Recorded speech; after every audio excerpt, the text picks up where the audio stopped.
The Senate will come to order. The senators will please take their seats. Those persons not entitled to the privileges of the floor will please retire to the gallery. Good morning, senators. It is so good to be with you today. Such an honor and a privilege for us to be able to be in our various positions to conduct the people's business. What a privilege.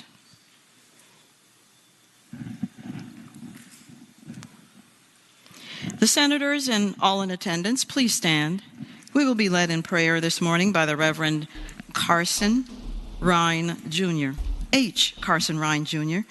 He's retired, the General Presbyter and State Clerk of the Presbytery of the James Richmond.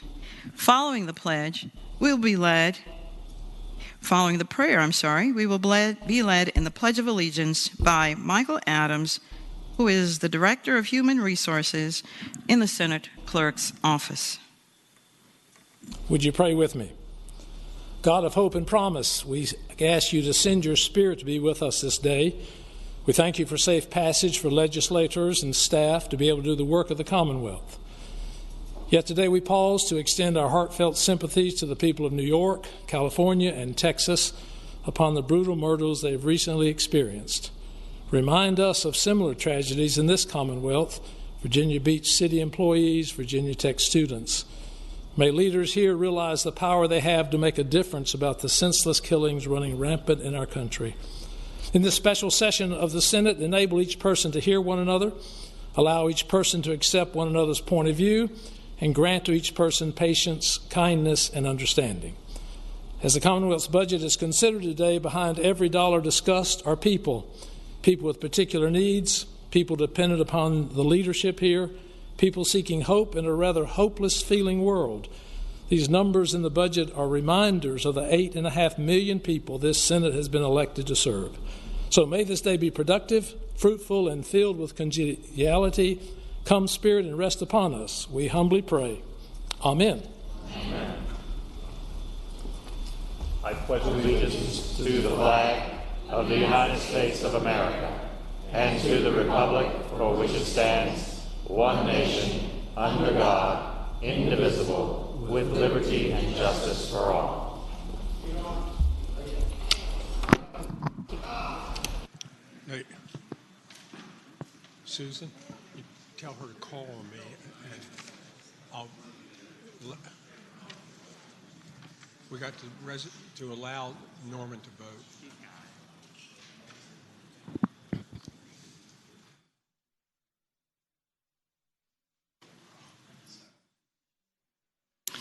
Chair recognizes the senior senator from Fairfax County, Senator Saslaw. Good morning, Madam President. Good morning. Madam President, I move that we suspend the rules and allow senators, any senator or a senator affected by COVID-19 to participate remotely and electronically for the day. The question is, shall the rules be suspended to allow a senator affected by COVID-19 to participate remotely and electronically for the day? All in favor of the motion will record their votes aye. Those opposed, no. Are the senators ready to vote? Have all the senators voted? Does any senator desire to change their vote?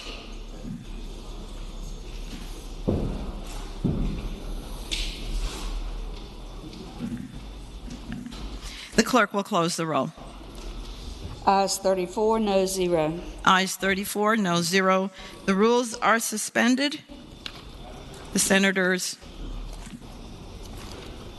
may vote.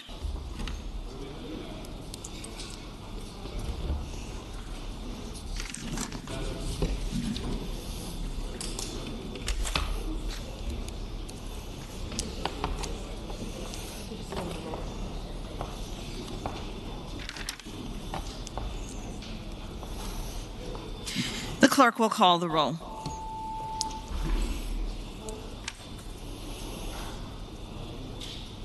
All those present, please vote aye. The clerk will close the roll.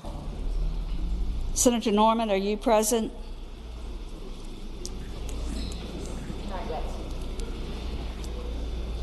Madam President, you have a quorum.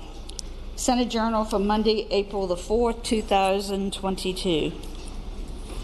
The senator from Hanover, Senator McDougall, moves that the reading of the journal be waived. All in favor of waiving the reading of the journal will record their votes aye. Those opposed, no. Are the senators ready to vote? Have all the senators voted? Does any senator desire to change their vote? The clerk will close the roll. Ayes 32, noes 2. Ayes 32, noes 2. The reading of the journal is waived. The clerk will report any communications from the House of Delegates. We do not have any. The clerk will now report any communications from the governor. We do not have any, Madam President.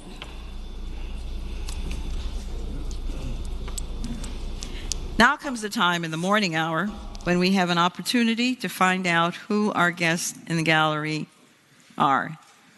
What will happen is I will call on your senator, and you will rise at that time. We will hear about you, and we will hold our applause until we've heard from me, and then we will applaud then. And so with that, I call on the senator from Hanover, Senator McDougall.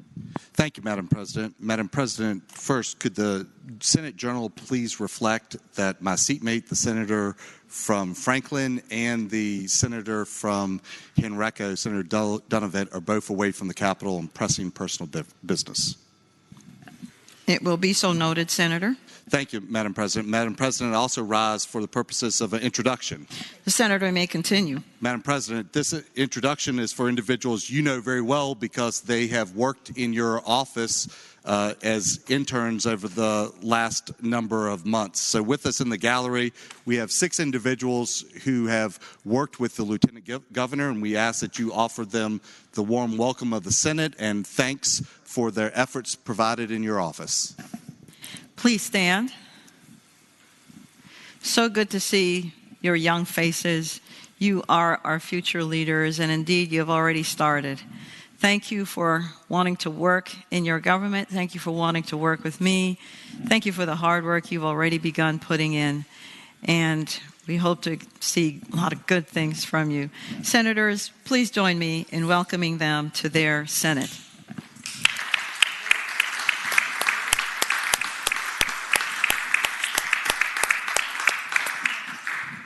Thank you. Chair recognizes the senior senator from Richmond City, Senator McClellan. Thank you, Madam President. I rise for an introduction. The senator may continue. Thank you, Madam President. Today's invocation was provided by the Reverend H. Carson Ryan, Jr., retired and the General Presbyter and States Clerk of the Presbytery of the James. Carson grew up in North Carolina and felt the call to ministry at a young age. And he has been in Virginia since 1980 when he accepted the position of associate pastor at the Presbyterian Church in Fredericksburg. In 2018, Carson's retirement was marked with a fund, the Rhine Polity Education Fund, that was established in his honor to express the church's appreciation for his years of commitment to the ministry and the presbytery. And I ask that we give him a warm Senate welcome. Please rise. Thank you, Reverend, for your wonderful prayer. Thank you for wanting us to be able to talk with each other and to find unity in the things that we do. Understand that you heard the call from a young age. Reminds me of the biblical Samuel, who also heard the call from a young age. And thank you for answering. Senators, let us give him the warm welcome of his Senate.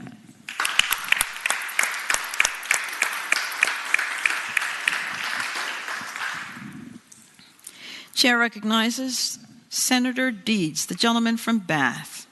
Thank you, Madam Chair. Could the record reflect that my desk mate, the senator from Roanoke City, is away from his desk today on a matter of pressing personal business?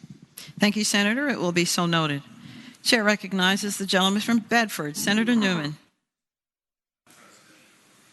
Madam President, I ask leave of the Senate for my seatmate, the senator from James City County, as he's away from the Capitol today on pressing personal business. Thank you, Senator. That will also be so noted.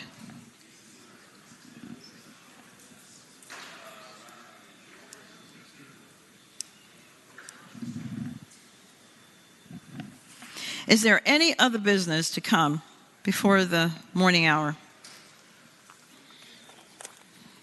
Hearing none, the clerk will call the calendar.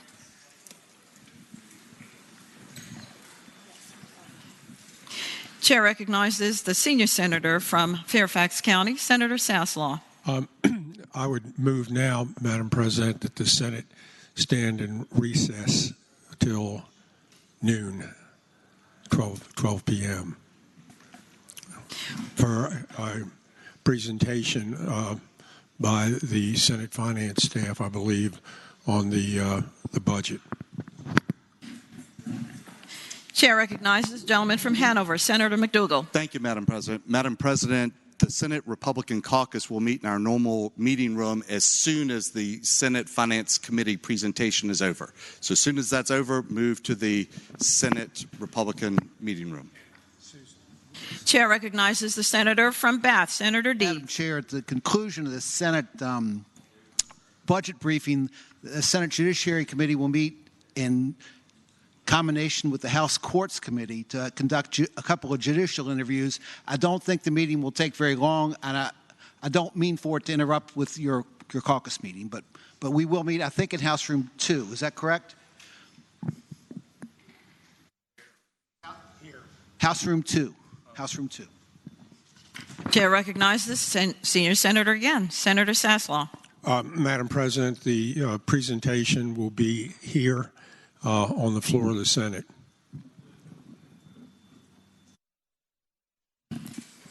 So noted.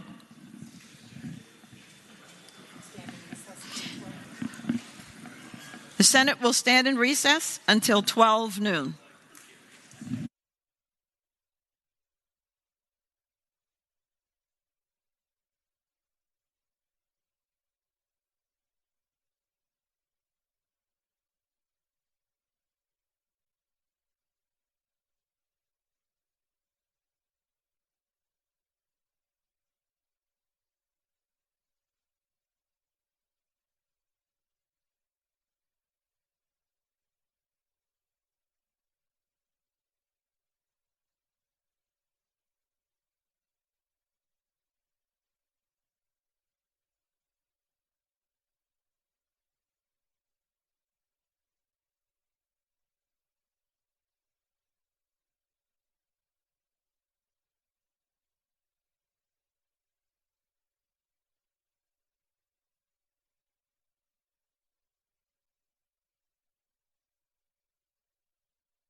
Good morning, everyone. If we could begin the briefing now.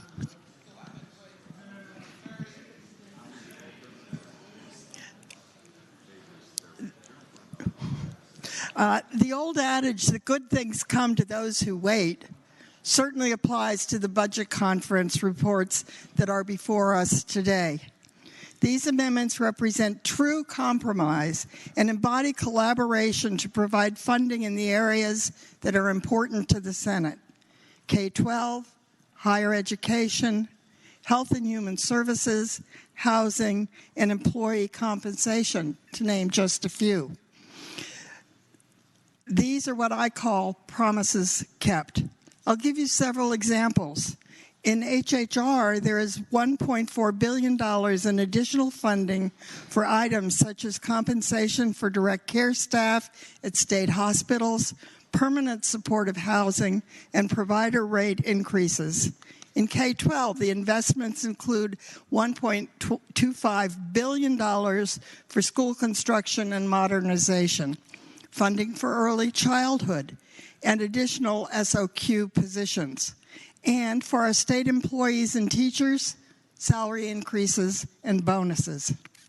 Next, I'll turn to another area of compromise, a topic of interest to many of you: tax relief. These budgets provide over $4 billion for tax policy changes over all 3 fiscal years.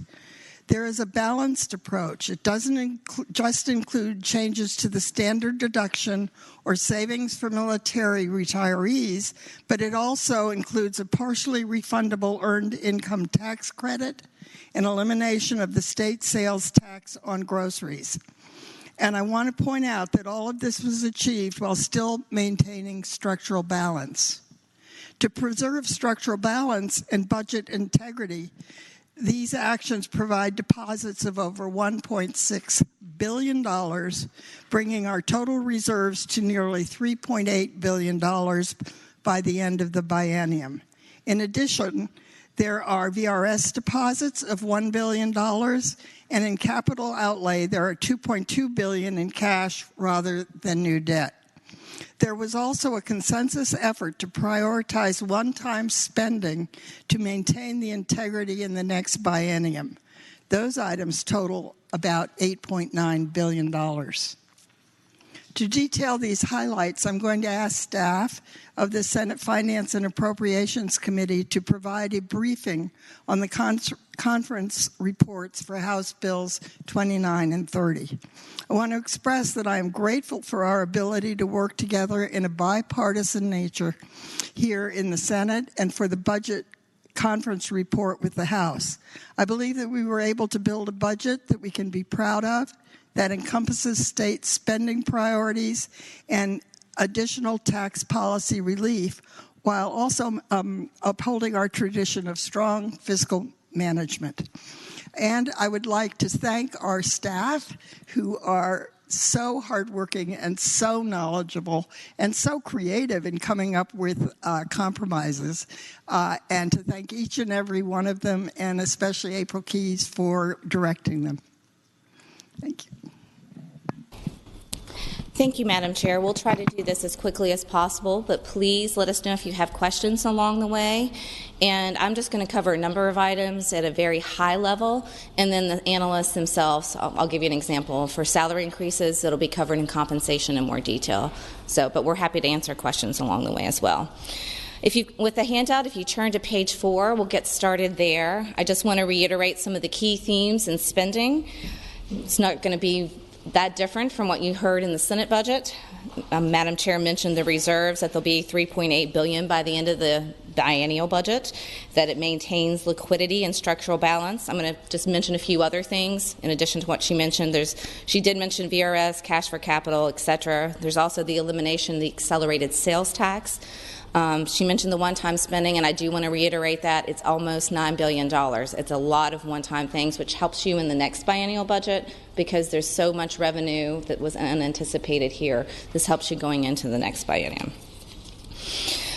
There were large investments in the public workforce. The compensation increases total more than $1.8 billion. That includes what you've I'm sure already heard in the paper, 5% pay raises in each year for the state and state-supported local employees. That also includes teachers. And then there's a one-time bonus for state employees and a one-time bonus from the ARPA funds for SOQ-funded teacher and support positions. And Tyler will have more details on that, and Adam will have more details on compensation, as I mentioned. There are also some targeted increases in mental health and public safety. The investments are very large in the areas of K-12, higher education, mental health, Medicaid, housing, and natural resources. And tax policy actions, again, total over $4 billion between all 3 fiscal years. And that includes the one-time rebate, which you won't see in the package of amendments because it was in both House Bill 29 and House Bill 30 as it came over, so that's where the rebate is. Turning to page 5. Just to reiterate the caboose bill, which is the sort of closing out the current fiscal year. I'm just going to highlight there at the bottom. I won't go through the things that you would have seen before, but just a reminder, there was a mid-session revenue adjustment of $1.25 billion. We anticipate there being a lot more than that as the revenues have continued to be higher than anticipated. And then I'll just say that the conference committee amendments net to a total of $791 million with an unappropriated balance of $4.7 billion that flows in to the biennial budget, and that's very large, which is again why we focused on one-time items. And I will turn to page 6 so you can just see if you look down at the bottom. Again, I won't cover a lot of this because I verbally said a number of it, but that $4.7 billion flows into the biennial budget. If you look at page 7, this is a high-level look at all of those conference tax policy changes that are assumed in the budget. So housing tax credit, eliminating the accelerated sales tax, the tax rebate, standard deduction, which, as you know, went from $4,500 to $9,000 and from $8,000 to $16,000 for those that are married. You'll see the elimination of the state sales tax on groceries and personal hygiene products. Corporate income tax deduction for business interests disallowed that has already passed, a teacher deduction, and a few small other things in addition to conformity. That's where you see across, if you look at both this fiscal year and then the biennial budget, the over $4 billion. Turning to slide 8. This is just a high-level summary of those general fund resources and how that was spent, and it shows that your unappropriated balance, if you look at the bottom right-hand corner, is $18.7 million. Moving on to slide 9, sort of a summary of the biennial budget. So both in the next 2 fiscal years, there's a net of $3.7 billion in revenue reductions from those tax policy changes in the big bill. There's net spending increases of about $9 billion, and I won't mention all those things as the analysts will get into it. Senator Howe also mentioned that there's a lot of cash and capital outlay, no large new debt there, so that's unprecedented. And just a note that, again, if strong growth occurs in the next biennium, it is still unlikely to result in the same kind of magnitude of new resources. So that's, again, the focus on one-time issues, to mitigate those future concerns and align your spending with your ongoing resources. Turning to slide 10, there are a handful, or about 5 items that you'll see in that table that are contingent on additional revenue. Again, we know that the additional revenue will be significant. This will be that additional deposit to VRS, some more funding for I-64 improvements, business-ready sites, capital supplements, and an additional deposit for the future to get ahead of that those large amounts that will go to the major headquarters workforce grant fund. We know that the funding should be there, and as a percentage, that might seem large for it to be contingent, but as a percentage, it is not any different than what we've done in the past. It's just there's so much additional revenue that's why it looks large there. Senator Howe? Senator Saslaw? Sorry. It's fine.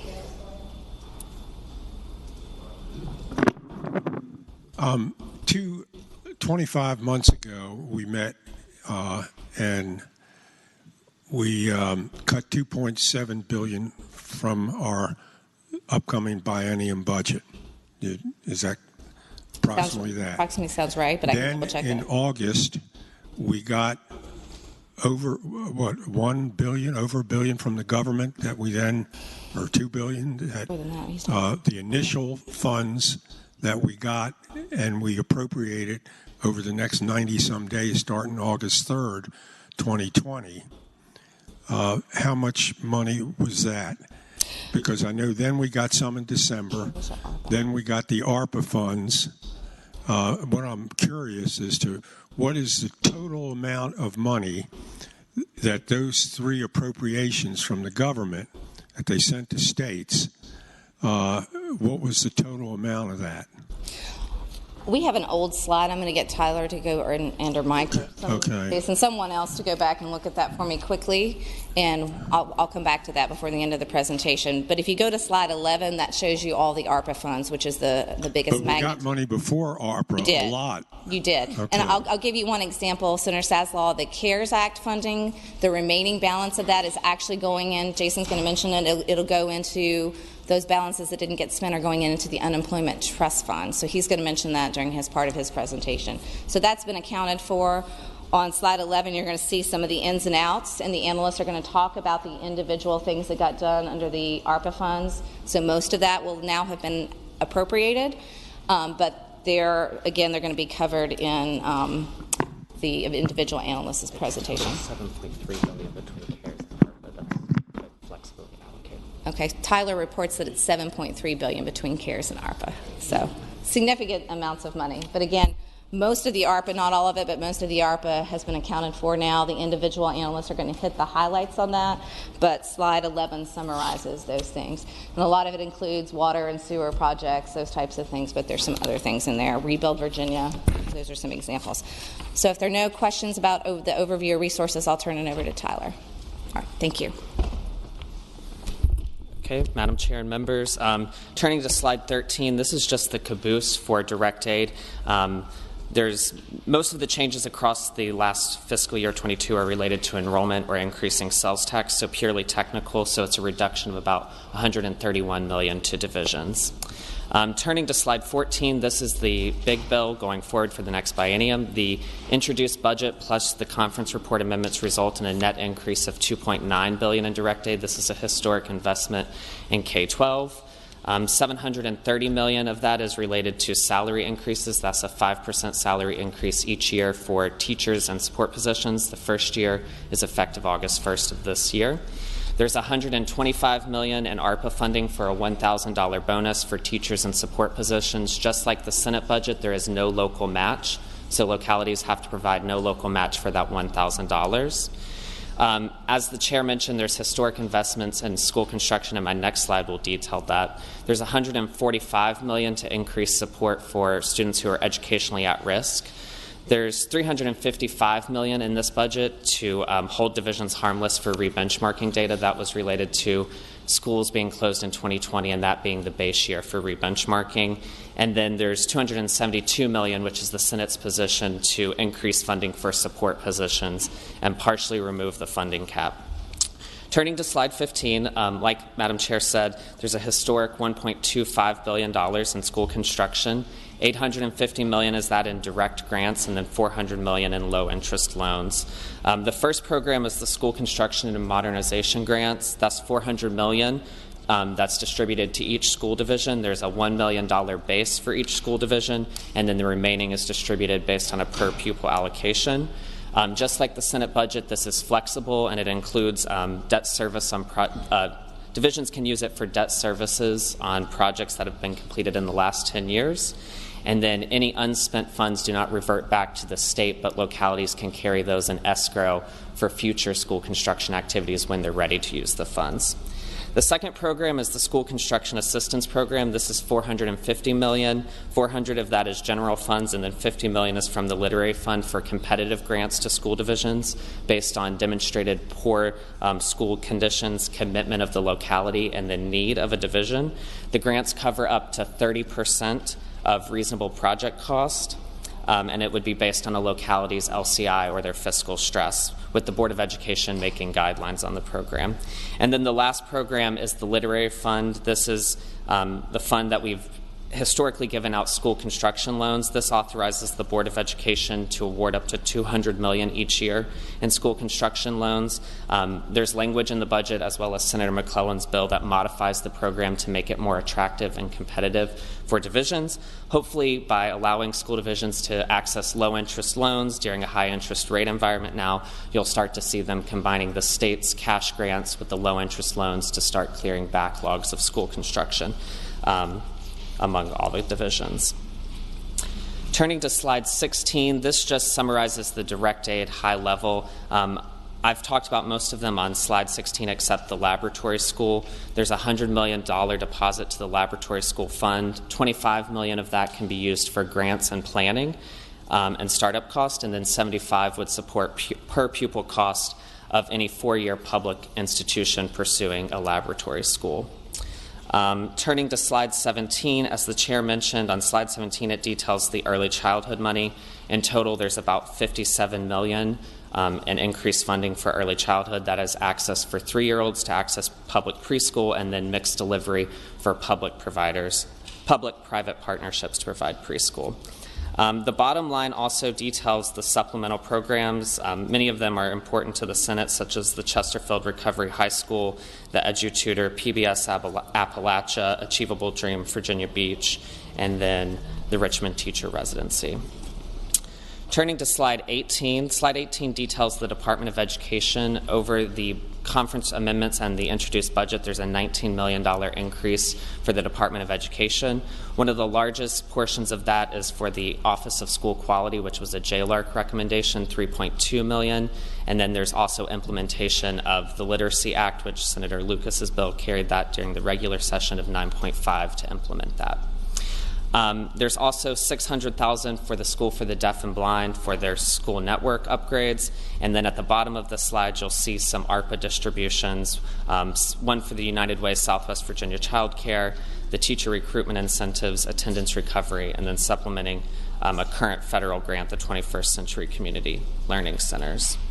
Slide 19 covers the museums. The largest increases in the museums are $7 million to support the 250th anniversary of the American Revolution at the Jamestown-Yorktown Foundation.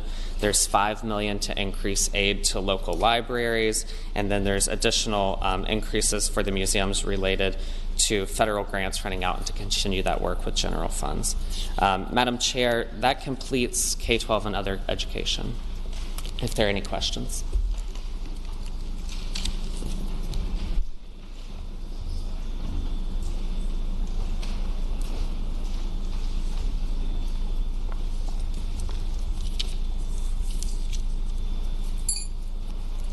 All right, Madam Chair, we're going to move on to slide 21 to begin discussing higher education. HB 30 includes a net increase of $761 million for higher education over the biennium. Some of the major items here include $150 million in new financial aid for undergraduate institutions, $10.4 million in additional aid for graduate schools, $10 million in new financial aid for undocumented students. We have $218 million in new affordable access funding added from the fiscal 2022 base. We have a $33 million workforce development package that includes $30 million for higher education institutions and another $3 million for K-12 grants. We have $25.3 million to improve recruitment and retention of Pell-eligible students across Virginia, and $43.3 million in dedicated funding for students at both public and private HBCUs. If we move on to slide 22, we can summarize statewide spending initiatives. We have an overall financial aid package that includes $208.1 million and encompasses undergraduate aid, graduate aid, undocumented student aid, tag increases for both in-person and online students, an additional tag award for students at HBCUs, and increased support for VEMSTEP. We have $250,000 the first year to work with universities that have consistently low Pell enrollment to help them develop individualized recruitment and retention plans, plus $25 million in the second year in one-time grants to help implement those plans at these and other institutions. We have $298 million total in overall affordable access spending, including funding from the current base. With the workforce development package, again, we'll break that out shortly. We have $40.6 million in new spending on cancer research, with $2.5 million each year dedicated to pediatric cancer research at UVA. We increase operations and maintenance spending and cover minimum wage increases to the tune of $14.8 million. And we include $350,000 for a work group conducting a needs assessment for a data science innovation hub in the Hampton Roads area. Slide 23 offers a breakdown by institution of some of the specific spending, but I'll just cover highlights from each. At Chev, we have $3.3 million to expand collections and open education resource publishing at Viva. We have $1.1 million to support student diversity and community engagement at Christopher Newport. We have $3.5 million to relocate and continue research efforts at the Bray School with the College of William & Mary. We have $860,000 to establish a minority postdoctoral fellowship program at VIMS. We have $600,000 for student success initiatives at Richard Bland, $6 million added to JMU's annual base operating budget, $700,000 for Longwood's Call Me Mr. Teacher training and recruitment program. We have $9.8 million for student success initiatives at Norfolk State, $1.5 million each year to ODU's Institute for Coastal Adaptation and Resilience, $1 million to support and enhance student support services and faculty for with disabilities at Mary Washington. We have $600,000 in increased research funding for UVA, an additional $11.5 million covering rural economic development programming and services based out of UVA WISE, $1.5 million each year to support Project Rise, at VCU's Wilder School. We have $9.2 million to increase student advisory services across VCCS, $7.1 million to address the findings from the One Core audit at VMI, $15.6 million for student success initiatives at VSU, $5 million for the Smart Road program at Virginia Tech, and $2 million in salary increases for agents at the Virginia Tech Extension. On slide 24, we go into spending for other institutions, with $2.5 million each year at EVMS to continue the development of plans for a unified school of public health in Norfolk. We have $1 million to expand programming at the New College Institute. We have $600,000 for a medical imaging center at the Roanoke Higher Education Center. We have $900,000 for staffing and program development at the Career Tech Academy at the Southern Virginia Higher Education Center. $1 million for rural Virginia IT apprenticeship programming at the Southwest Virginia Higher Education Center, and $3 million in planning funding for Jefferson Labs. We also restore last year's IRA investment loan cap at Virginia 529, and we enhance support for foster-involved youth across institutions in Virginia. On slide 25, this is a quick review, but this breaks down the spending package for HBCUs, which includes $10 million across the biennium for VCAN, $11.2 million for enhanced support services, and $13.8 million for course development and program enhancement at both Norfolk State and Virginia State Universities. And then in addition to that, we have $8.5 million to provide $5,000 tag supplements each year to students at private HBCUs. Finally, on slide 26, we break out the $33 million workforce development package with $13 million over the biennium for VTOP, $8 million the first year for G3 Innovation Grant funding at VCCS. We have $4 million over the biennium for the Network to Work program, $2.5 million the second year for HR Strong workforce training, $2.5 million for the Advanced Manufacturing Talent Investment Program and Fund, and finally $3 million for competitive skills trades and training grants in the Department of Education. Madam Chair, if there are no questions, that completes higher ed. Excuse me. Madam Chairman, to your left.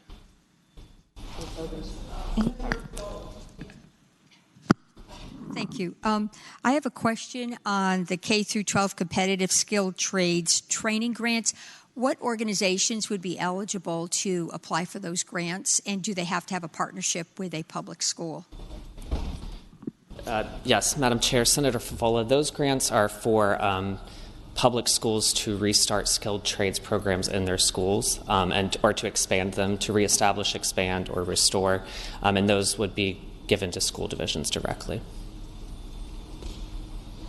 Just a quick follow-up question.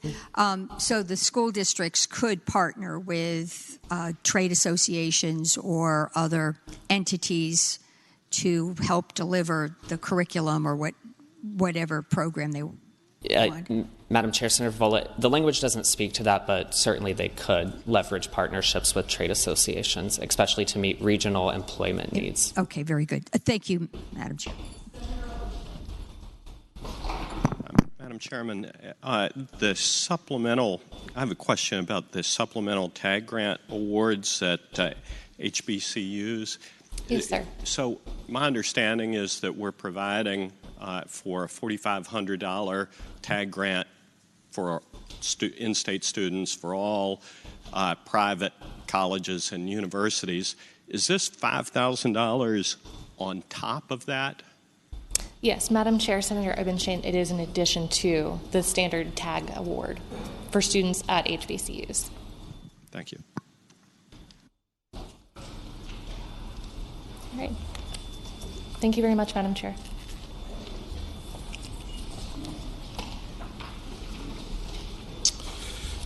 Turning to slide 28, we'll start with Health and Human Resources. There weren't a lot of amendments in the conference report for HB 29 for HHR, but you can see that there's a net reduction with the introduced budget of over $875 million. Of course, that's pretty much driven by the enhanced federal match for the public health emergency that the state continues to receive. So just to note, that was about the conference amendment. There was one additional quarter that was extended, so that adds about $104 million. And then there's about $12.5 million for the delay and the release of the developmental disability waiver slots in fiscal year 22, where we pick up another $12.5 million. So that's where the $116 million in savings comes from. The only other $2 changes were the Title IV foster care program also receives the Medicaid match, so the enhanced match also helps there. So there's $2.7 million in savings. And then there's an increase of $3 million in the TANF unemployed parent program, which is a state-only program that has seen a caseload increase. Moving to slide 29, just a high-level summary of Health and Human Resources. As the chair mentioned, there's about $1.4 billion increase that's net over the biennial budget.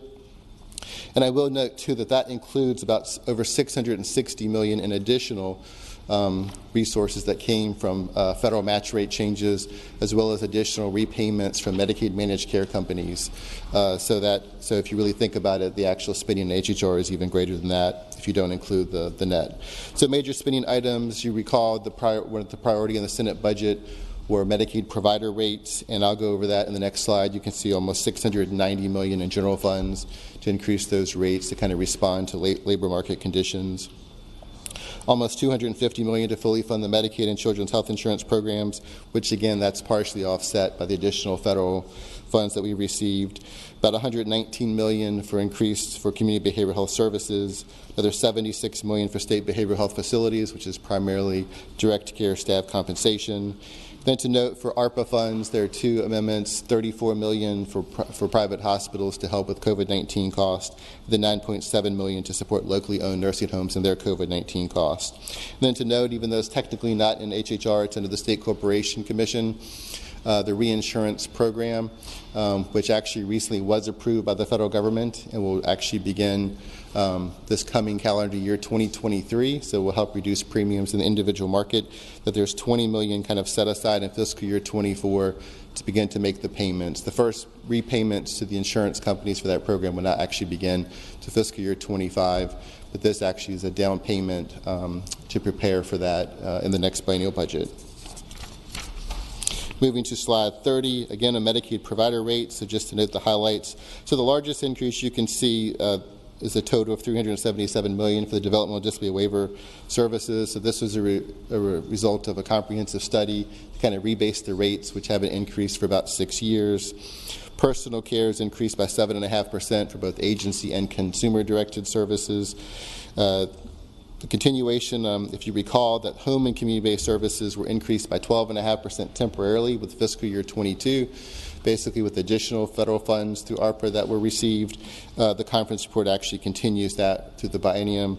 I will note the first year amount, which is funded from ARPA, that the amendment online actually has a clarifying sentence added to it to basically give more flexibility in the first year funding source.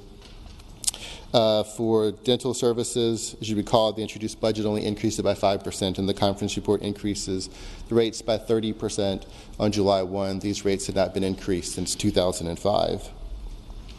The conference report continues the primary care services for nursing facilities. There's $37.5 million added to the value-based payment program. Children's Hospital, the King's Daughters, and the Virginia Home, which is a Richmond nursing home, receive additional increases. And psychiatric residential treatment facilities also receive inflationary increases.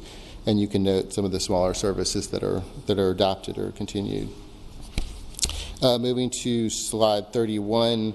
So this is just summarizing the normal forecasts for Medicaid and the Children's Health Insurance Program. I've kind of already mentioned the increase being offset by additional federal funds.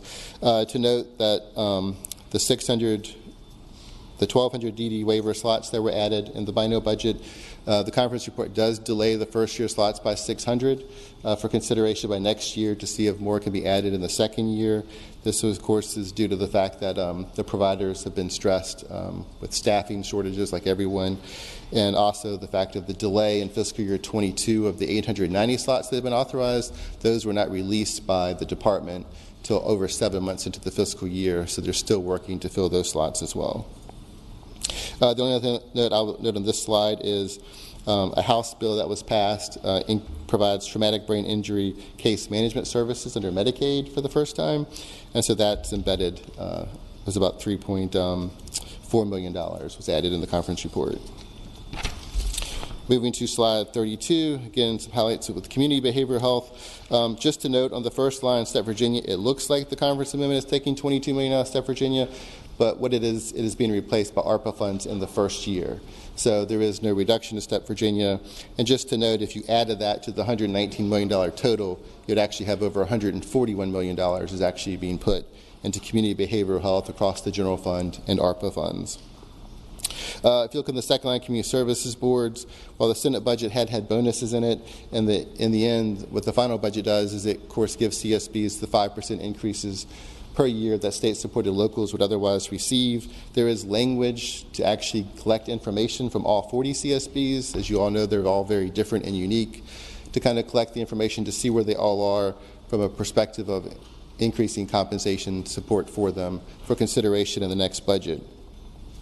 There is $2.5 million for a school-based mental health integration pilot that was in the Senate budget. Permanent supportive housing is fully adopted at $34 million. For crisis system transformation, the conference report adds an additional $7.5 million. This is for 3 crisis receiving centers, one that would be in Winchester, one in Prince William, and then one somewhere in Southwest Virginia. This is also in addition to language that the Senate had in its budget related to ensure that there's also one added to Lynchburg as well. There's also the conference report makes no change to the implementation of the Marcus Alert programs. There is a reduction to expand the Virginia Mental Health Access Program, so this just takes half the money, so there is still an expansion. It's not as robust as the introduced budget.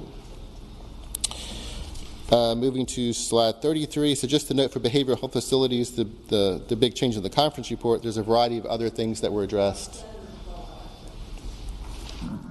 Thank you, Madam Chair. I have a question on the school-based mental health integration pilot. I would expect schools would be able to partner with healthcare providers, community-based health providers, hospitals, private practices, or are you expecting schools would have to hire counselors permanently or for the duration of the grant, or any of the above? So, Madam Chair, Senator Favola, so it's a pilot. So what it's attempting to do is, COVID-19 has certainly, exacerbated a lot of mental health issues of children in schools. There's also been initiatives on the Medicaid side of trying to access more Medicaid services in schools. The whole idea of treating the kids where they are. So the attempt of this pilot is to do that very thing, to try to get providers from the community, from the private sector, to go deeper than just what is typically offered in schools from a mental health perspective. So hopefully that helps. Yes, it is a new pilot program, and certainly guidelines are important.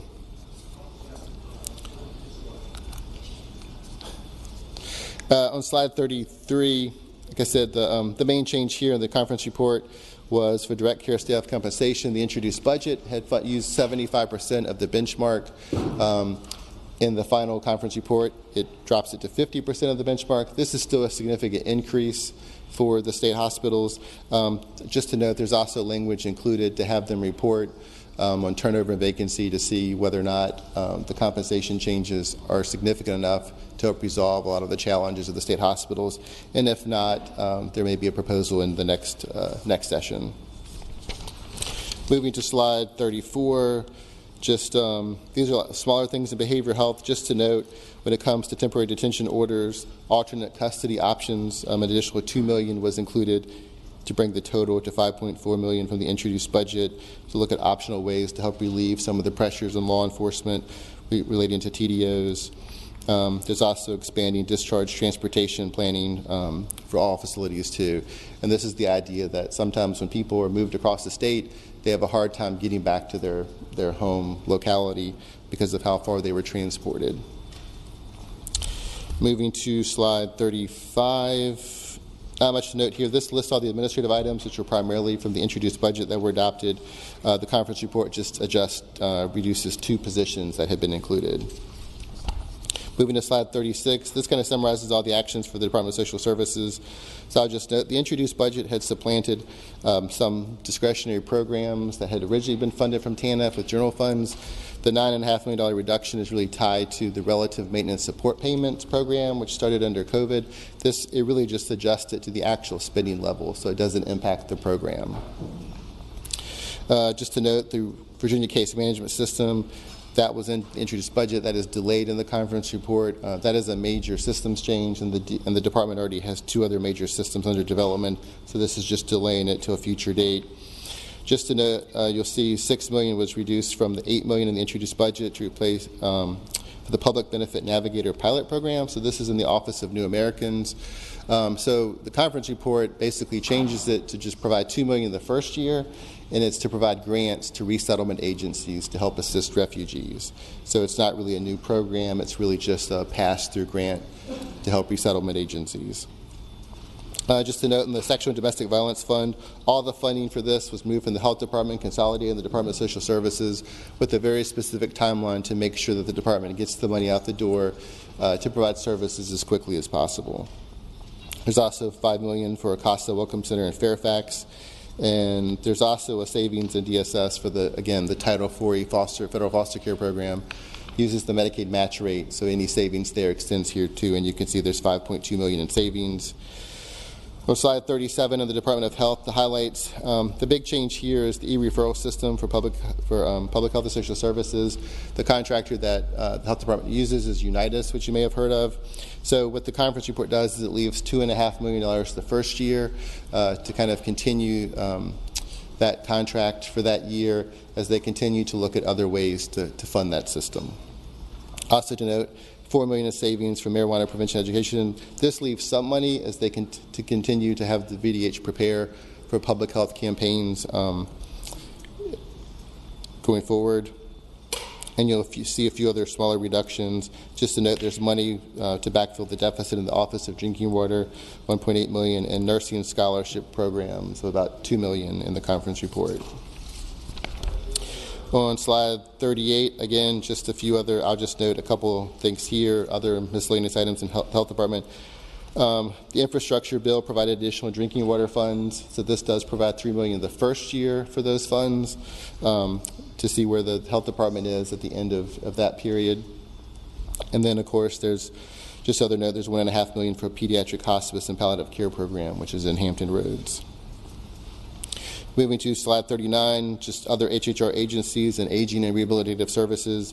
There's $1.7 million provided to support Centers for Independent Living, $1.1 million to support brain injury case management, and about $900,000 to continue to expand the long-term care ombudsman program. Just to note, under the Secretary of Health and Human Resources, there's a continuation of the Primary Care Task Force, which is in its 3rd year of operation to look at how to improve access to primary care services. There's also in the DBHCS restructuring work group, which is to look at the best way that that department should be restructured. It's just to note there is $750,000 included in there to look at Catawba Hospital, and other potential uses for it going forward. And with that, Madam Chair, that concludes Health and Human Resources.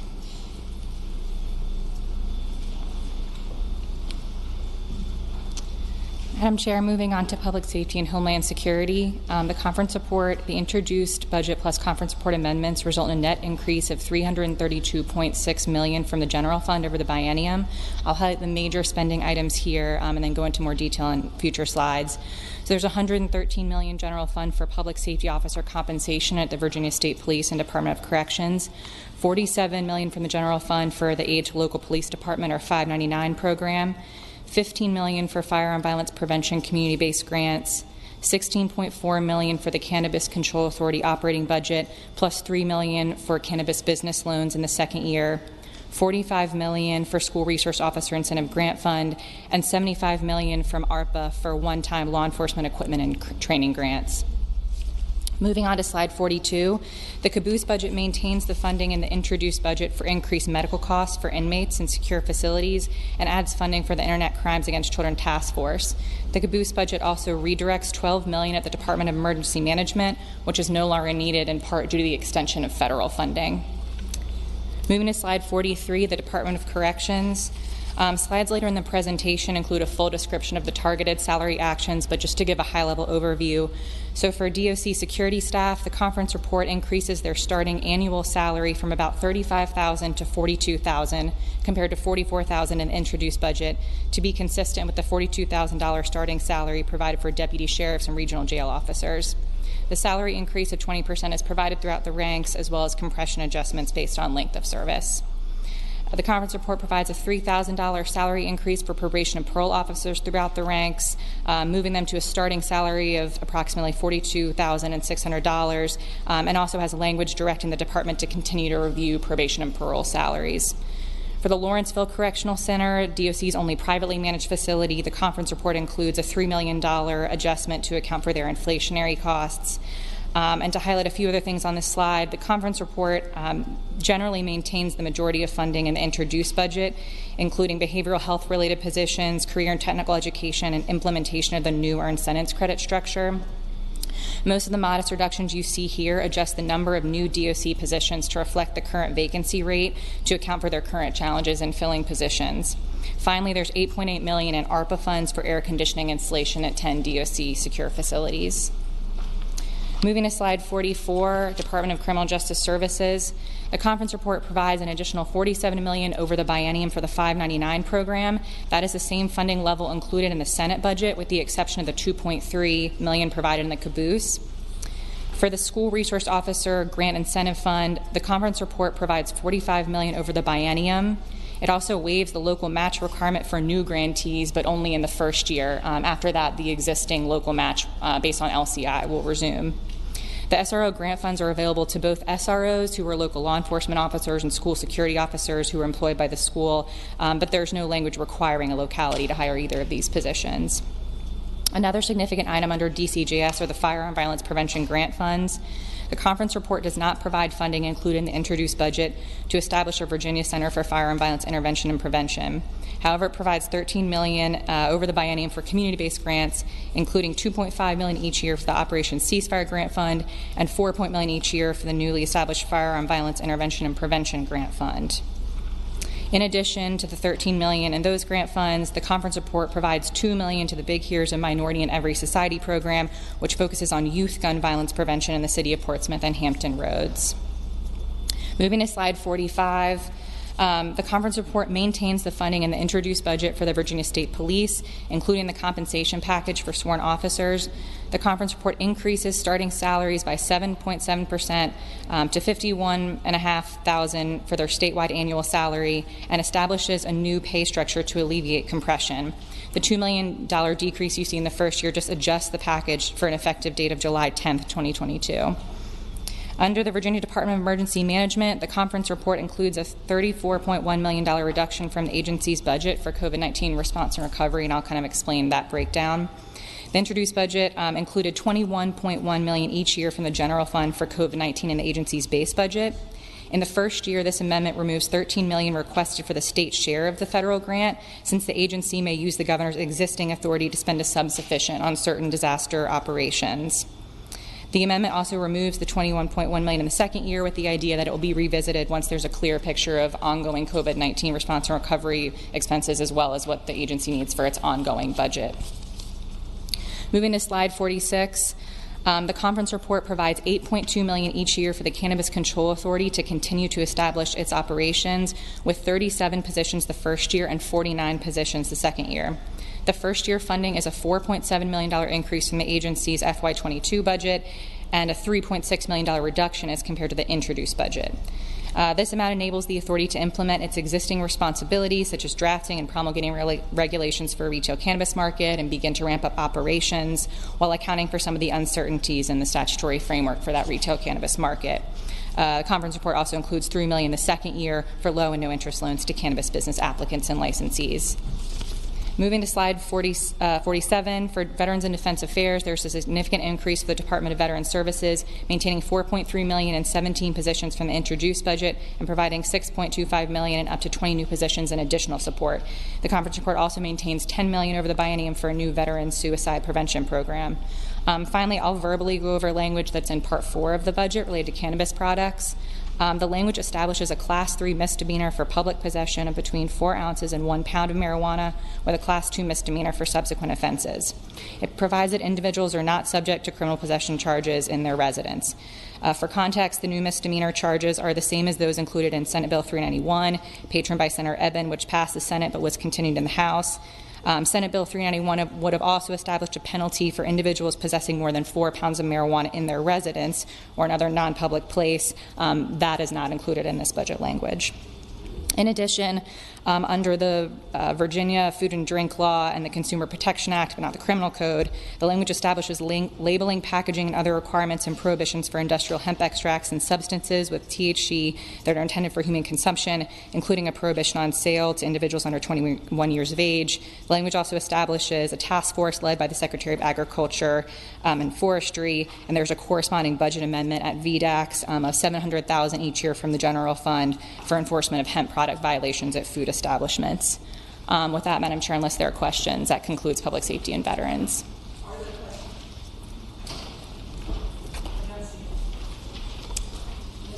Thank you, Madam Chair. Picking up on slide 49, the overview of commerce and trade in the caboose bill, approximately $40 million is appropriated to meet MEI-approved commitments. That includes $15 million for a property analytics firm in the city of Richmond, $15 million for improvements at Wallops Island, $8.5 million for improvements at Progress Park related to a medical grade manufacturing, medical glove manufacturing company, and an additional $1.4 million in training grants at VEDP to support that initiative. There's also $130 million of ARPA funding provided to fund all of the remaining Rebuild Virginia applications. While it does not reopen the window, it should clear out all of the Rebuild Virginia applications that were filed while the program was open.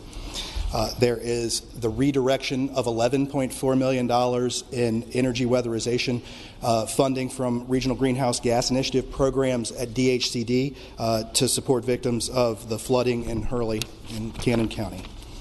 Turning to the big bill on slide 50, the conference report provides an additional $276.2 million over the introduced budget, driven primarily by a $109 million deposit to the Business Ready Sites Fund. There is also, as mentioned, $50 million in contingent funding available for the Business Ready Sites program.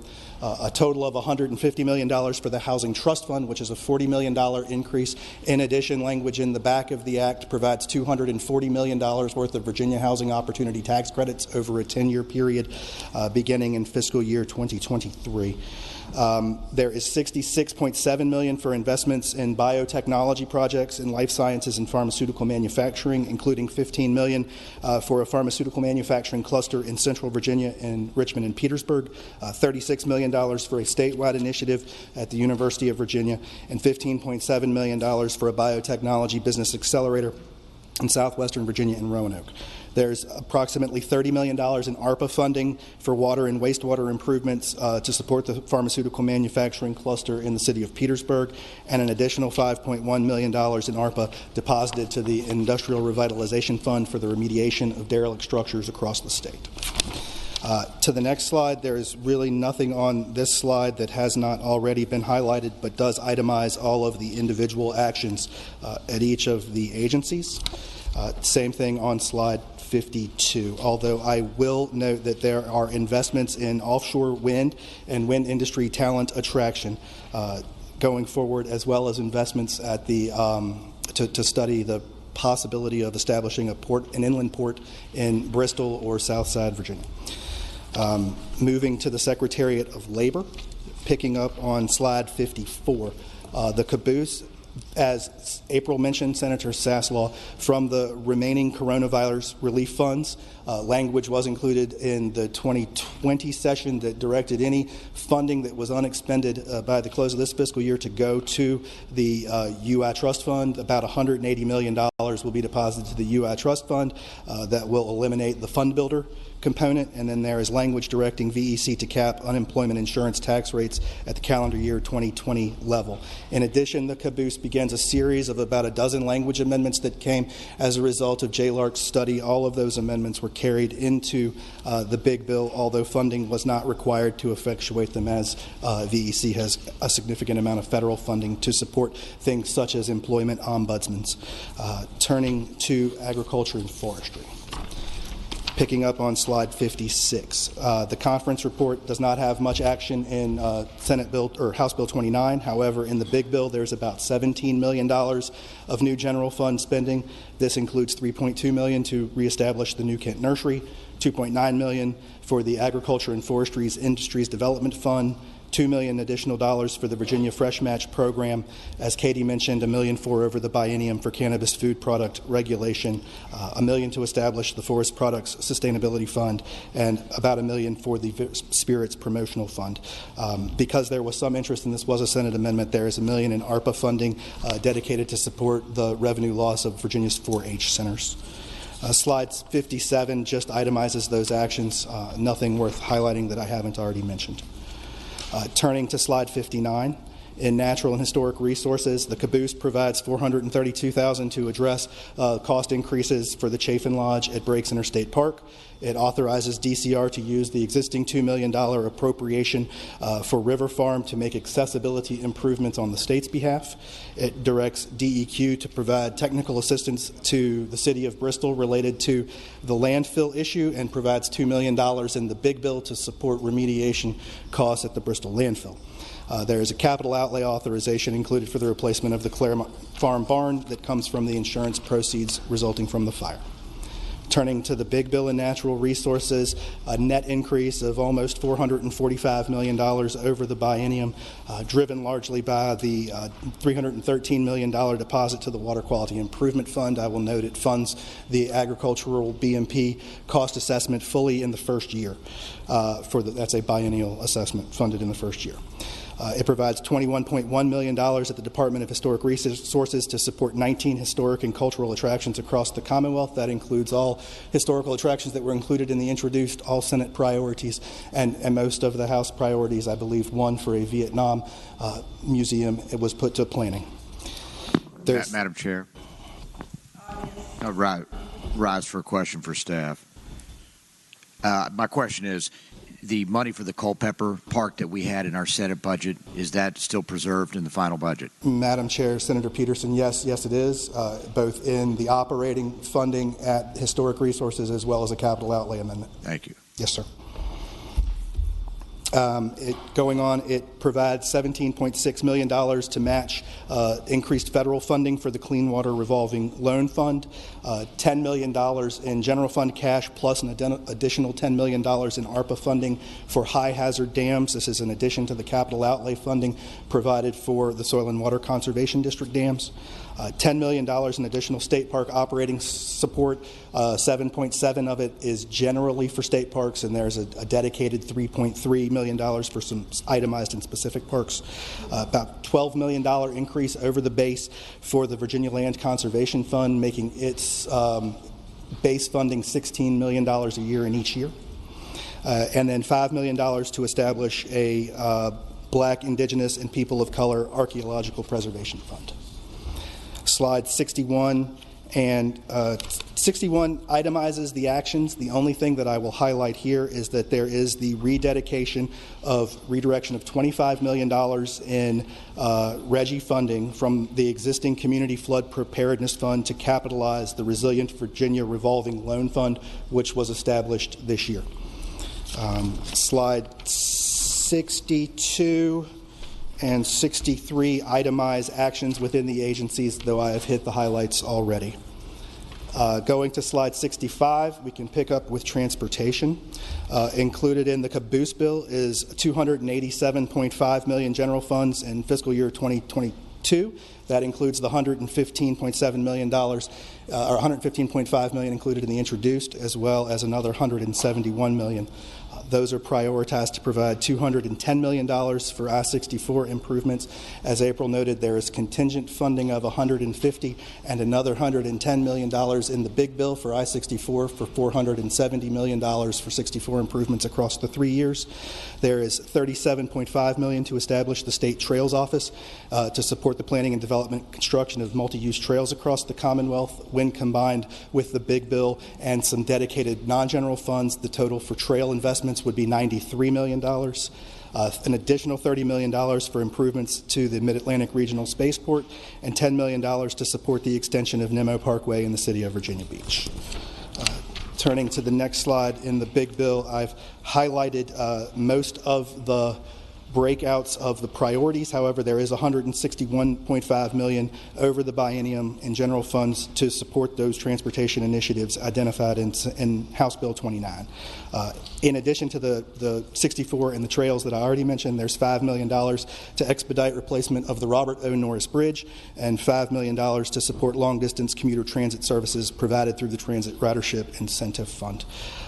There is over $1 billion in capital outlay improvements to the Port of Virginia.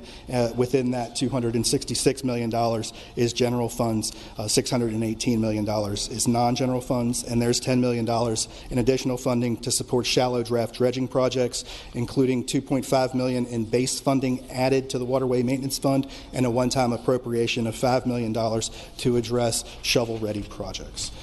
There were no changes to the language included in the introduced, and that concludes my sections. There are no. Madam Chair.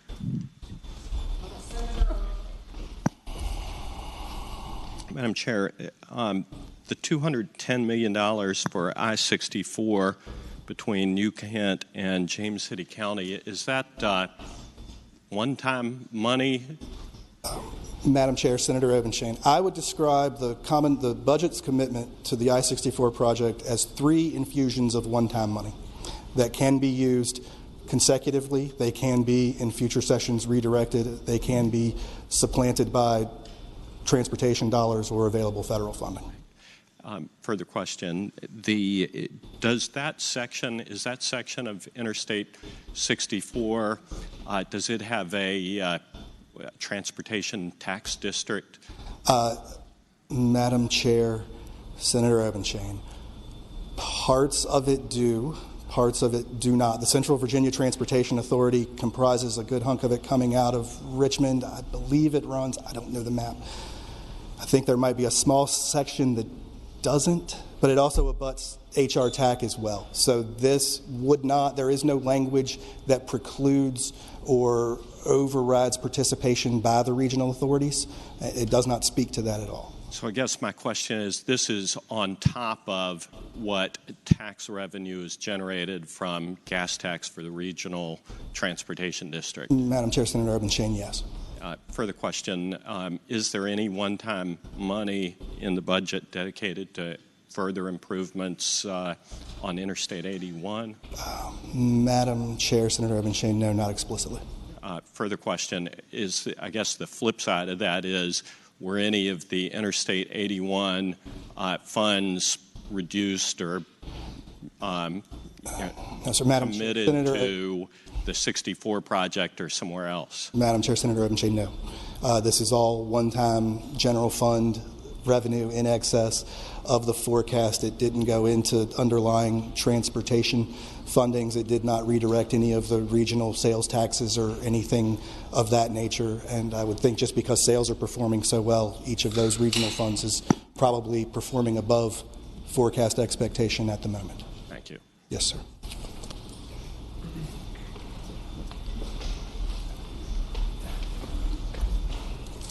All right, picking up on page 69 in general government, just to quickly go through the caboose items for general government.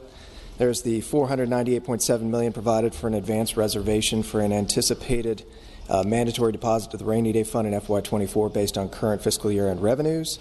This was already mentioned, but there's a lump sum deposit to VRS of $750 million to reduce unfunded liabilities of the state and teacher pension plans, as well as other post-employment benefits plans. And this, combined with the $250 million contingent, would bring that to a total $1 billion deposit. DLAS has funding for IT systems, infrastructure, security, and operational costs. For JLARC, there's $100,000 provided to retain the consultant to assist with a review of gaming in the Commonwealth, specifically to Petersburg. There's $500,000 for a new judicial caseload study to be performed by the National Center for State Courts, and there is initial prorated funding and a companion action in HB 30 that would add positions in the OAG to address workload increases from the Court of Appeals jurisdiction expansion. Moving to the next slide, 70. So this is employee compensation. As previously mentioned, there's $1.8 billion in total for employee compensation for state and state-supported local employees and teachers. Of this, just over $813 million is to provide a 5% salary adjustment for state and state-supported local employees. That would be effective August 1st. So for employees that receive a separate targeted pay increase equal to or greater than 7.5% in the first year, they would receive an additional 2.5% across the board in the first year, and then that full 5% increase in the second year. And for example, this includes state police, correctional officers, and deputy sheriffs. Tyler already spoke to the teacher raise, which totals around $730 million. And there's about $278 million in a variety of targeted compensation actions to address acute recruitment and retention issues. Moving to the next slide, 71. So this and the following slide highlight all the targeted compensation actions. A lot of this was already covered in public safety and HHR and other areas, so I won't spend a lot of time here. Capitol Police, you'll see, has a pay action that wasn't covered.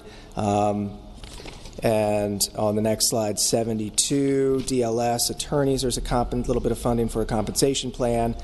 Deputy sheriffs wasn't covered. That would increase. That's consistent with the plan as it was reflected in the introduced budget, increasing salaries to $42,000, and then a compression adjustment in there as well. Might cover DBHDS. There's some funding for both the district court and circuit court clerks, and then some other smaller funding adjustments for salaries for DCLS science staff and state mail services. Moving to slide 73, providing an overview of the legislative agencies. Again, there's funding in DLAS for IT system infrastructure and security. There's funding for legislative operations. That's primarily associated with the new General Assembly building. There's funding in 3 positions for the Virginia Housing Commission. And there is funding, about $1.3 million, associated with various bills, committees, and commissions, and then some language related to the Virginia Alcohol Safety Action Program. Slide 74, covering judicial and executive offices, beginning with judicial. In the General District Court, there's $15.7 million and 120 district court clerk positions that would be added in each year of the biennium. There's $12 million over the biennium related to the magistrates and state bar legal aid attorneys. I spoke to those things a moment ago. In the Indigent Defense Commission, there's funding for 8 positions and language directing the agency to convene a work group to examine the feasibility of creating an office to address appeals. There are a variety of kind of smaller adjustments. In the executive offices, there's funding the OAG, again related to the Court of Appeals expansion and consumer protection. In the governor's office, there's funding and adjustments for various positions, including to replace those typically on loan from other agencies, and up to 4 positions in the office of the Chief Transformation Officer. Moving to the next slide, 75. This is an overview of administration. You can see the compensation action for deputy sheriffs, and that just shows the adjustment to make it an August 1st effective date. There's $12.2 million related to an increase in per diem for state responsible inmates, and that would move from $12 to $15. And this would be effective July of this year and reflected in local jails' second quarter payments in October.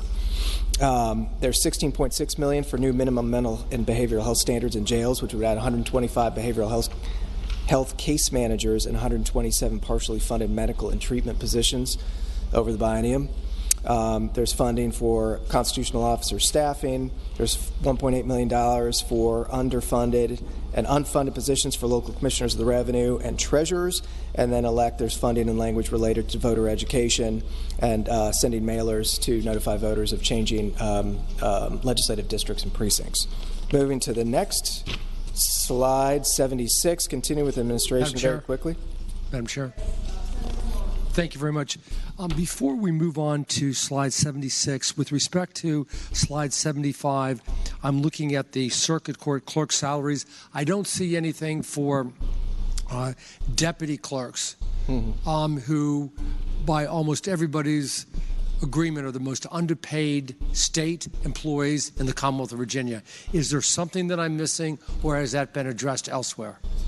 Madam Chair, Senator Morrison, no, it's deputy clerks. It just says clerks. Clerks generally, so the clerks, it would be the clerks and the deputy clerk staff within both the circuit and the district court clerks separately have pay actions attributed to them.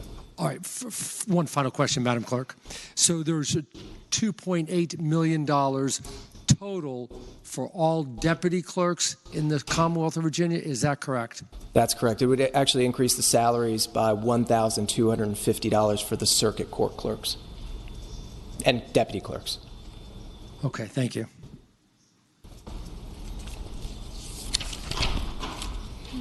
All right, on slide 76, finishing up really quickly with administration. In DGS, there's some funding in two positions related to review and analysis of capital projects and some O&M costs. There's funding for the Western Tidewater Regional Jail related to a partial expansion of its federal inmate cost recovery exemption. DHRM, there is telework data reporting language, and then there's some language amendments related to DGS and VITA related to statewide call center staffing augmentation, and then mitigating website security risks and vulnerabilities. Moving to slide 77. Moving into finance, Department of Accounts transfer payments. You see the $1.1 billion, and that would reflect the mandatory deposit to the rainy day fund in FY23. So this deposit combined with that FY22 set aside for an anticipated FY24 deposit, that would result in a combined fund balance, both the revenue reserve and rainy day funds, of about $3.8 billion. For defeasance, you can see there's funding to defease both the outstanding bonds of the Central Virginia Training Center as well as the Eastern Shore Market. Secretary of Finance's office, $500,000. One-time funding to create a temporary interagency office on infrastructure coordination, and that would maximize available grant revenues through the IIJA. And then there's some federal ARPA funds related to a risk assessment and additional oversight of agency, state, and local fiscal recovery fund expenditures. Moving to slide 78, finishing up with central appropriations here. You can see the compensation actions, $813.2 million, and you can see the across the board plus the $65.5 for the $1,000 bonus. There's $80.4 million separately from that other VRS deposit for an additional deposit to the state and state-supported local health insurance credit program to increase its funded status.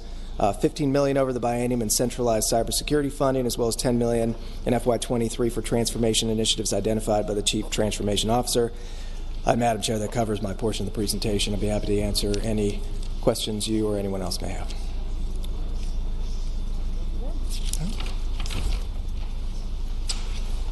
Okay, Madam Chair, following with capital outlay on slide 80, as the Chair mentioned, it's significant that capital outlay is mainly done in cash. Over the 3 years, there's $2.5 billion in general fund. This budget issues no new tax-supported debt for capital outlay, and this is important because you have $5,000 in authorized but unissued debt.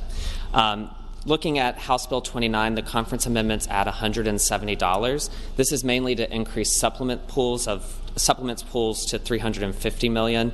We're seeing cost increases in capital projects that are in progress or about to start of about 25%.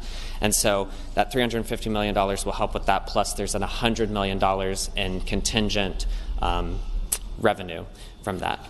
Looking at House Bill 30, you'll notice that the general fund cash decreases about $400 million. This is mainly due to delaying planning on any new projects, including non-general fund cash, mainly for higher ed projects. This is to minimize future obligations so you're not adding more things into construction before we have an understanding of the cost. Turning to slide 81, this shows a high-level overview of the general fund. So there is $870 million for 8 projects in a higher education capital construction pool. Many of those have been through planning. There's $262 million for standalone projects, mainly due to life safety, energy efficiency, or infrastructure improvements. There's a significant amount in central maintenance reserve of $355 million. There's $162 million for state agencies, which also includes the replacement of the State Police Training Academy. There's $96 million for state parks, which includes $45 million to chip away at their maintenance reserve backlog. There's $46 million for the state-owned dams by the soil and water conservation districts, and then there's $31 million for furnishings and equipment on capital projects that are nearing completion. Madam Chair, that completes the staff's presentation, and I'm happy to take questions on capital outlay and answer any other questions. Are there any questions on capital outlay? Okay, I don't see any. I'd like to reiterate my gratitude to our staff. Starting in mid-December with Governor Northam's budget, working through our regular session.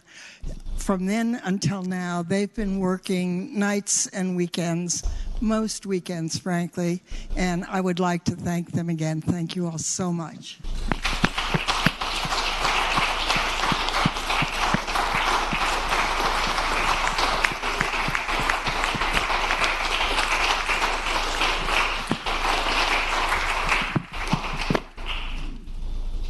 Madam President, I would just like to remind the members of the judiciary that the House is waiting on us in House Room 2. If we could just do a few minutes for the couple of interviews.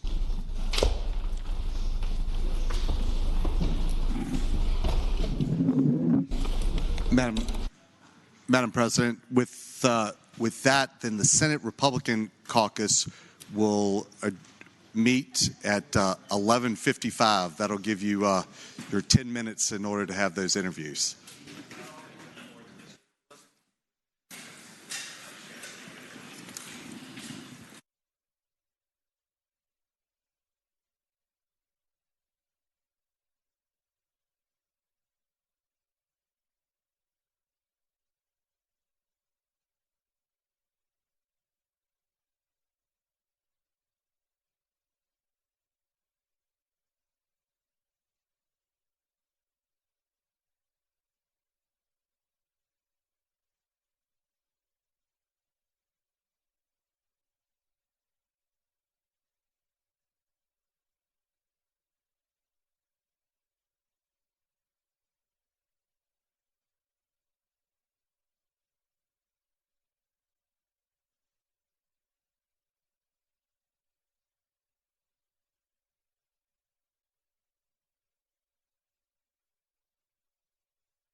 Mic check. 1, 2, 3, 4, 5, 6, 7.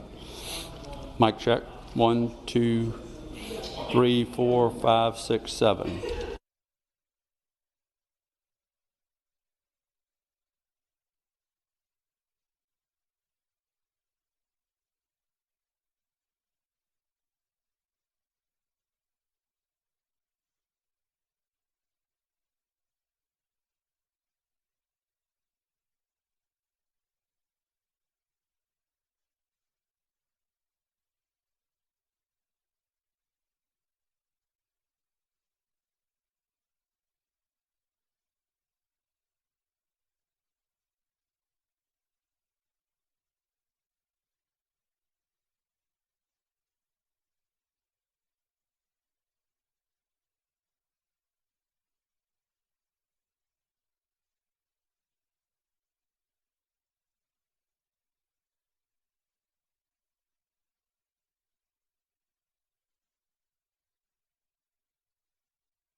The Senate will come to order. The clerk will call the calendar. Senate calendar for Wednesday, June the 1st, 2022. Bills in conference. House Bill 29. Chair recognizes the senator from Northern Fairfax County, Senator Howell. Thank you, Madam President. Earlier today, we had an extensive briefing on both Senate Bill 29 and Senate Bill 30. If you would like, I will repeat that, or I will just move that we adopt the Conference Committee report for House Bill 29.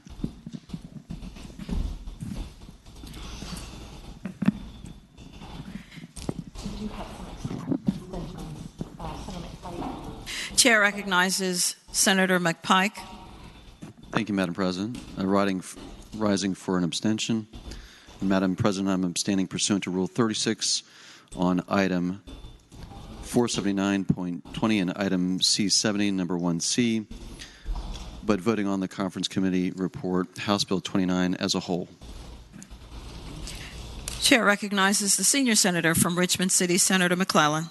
Thank you, Madam President. I'm rising for a statement, I guess. Senator may continue. I'm abstaining pursuant to Rule 36 on item 114, but voting on the conference report for Senate Bill 29 as a whole. Chair recognizes the gentleman from Fairfax City, Senator Peterson. Thank you, Madam President. Pursuant to Rule 36, I am abstaining on House Bill 29, item 105, number 26, and item 105 and item 166, item 266, 105 and 266. Chair recognizes the gentlelady from Portsmouth, Senator Lucas. Thank you, Madam President. Madam President, I am abstaining pursuant to Rule 36 on items 313, item 313, numbers 3C, item 304, number 2C, item 304, number 7C, item 397, item 397, number 1C, item 104, number 1C, item 414, 5C. But we'll be voting on the Conference Committee reports on both bills as a whole.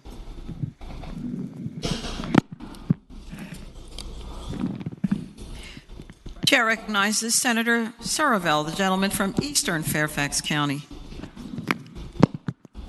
Good afternoon, Madam President. Good afternoon. Madam President, I'm abstaining pursuant to Rule 36 on, Rule 36 on item 374 in House Bill 29 and item 375 and 375 4C on House Bill 30. But I'm voting on both bills as, I got to do that later. Sorry. But I'm only voting on House Bill 29 at this time as a whole. Chair recognizes Senator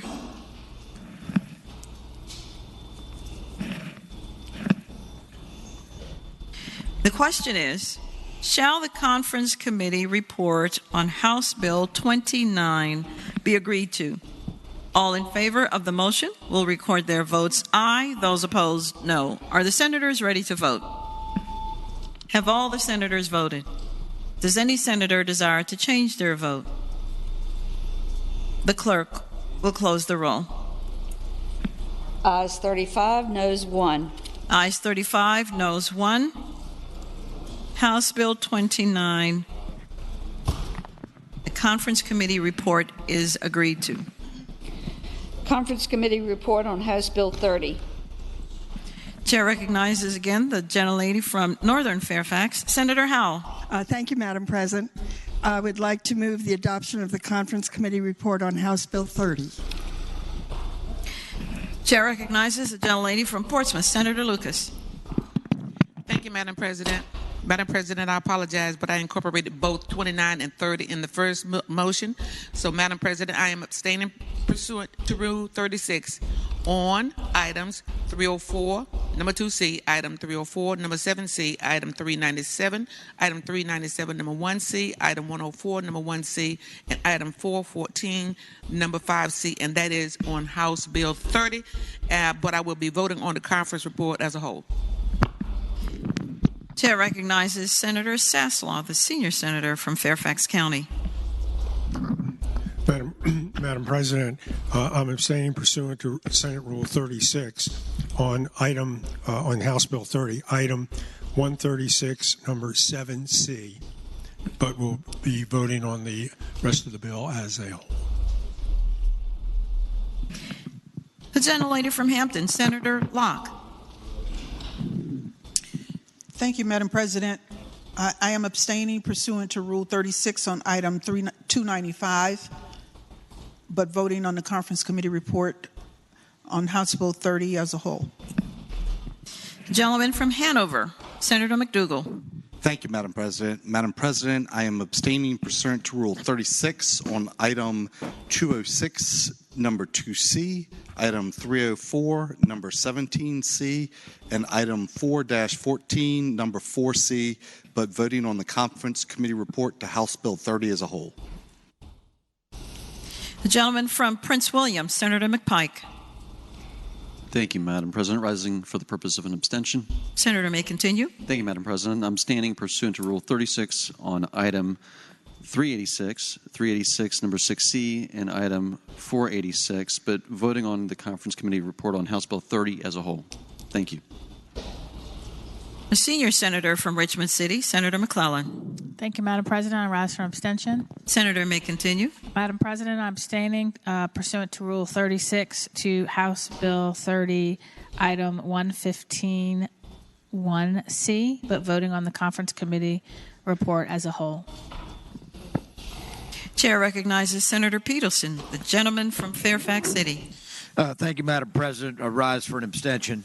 Senator may say on. Thank you, Madam President. I'm rising to state that I will be abstaining per Rule 36 on item 430, number 1C, but voted on House Bill 30. Thank you.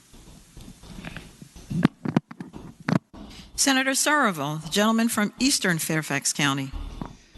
Good afternoon again, Madam President. I rise for an abstention again. Yes, sir. You may continue. Thank you, Madam President. To reiterate, I am abstaining pursuant to Rule 36 on item 375 and 375-4C in House Bill 30, but I will be voting on the bill as a whole. Chair recognizes the senior senator from Virginia Beach, Senator DeStaff. Thank you, Madam President.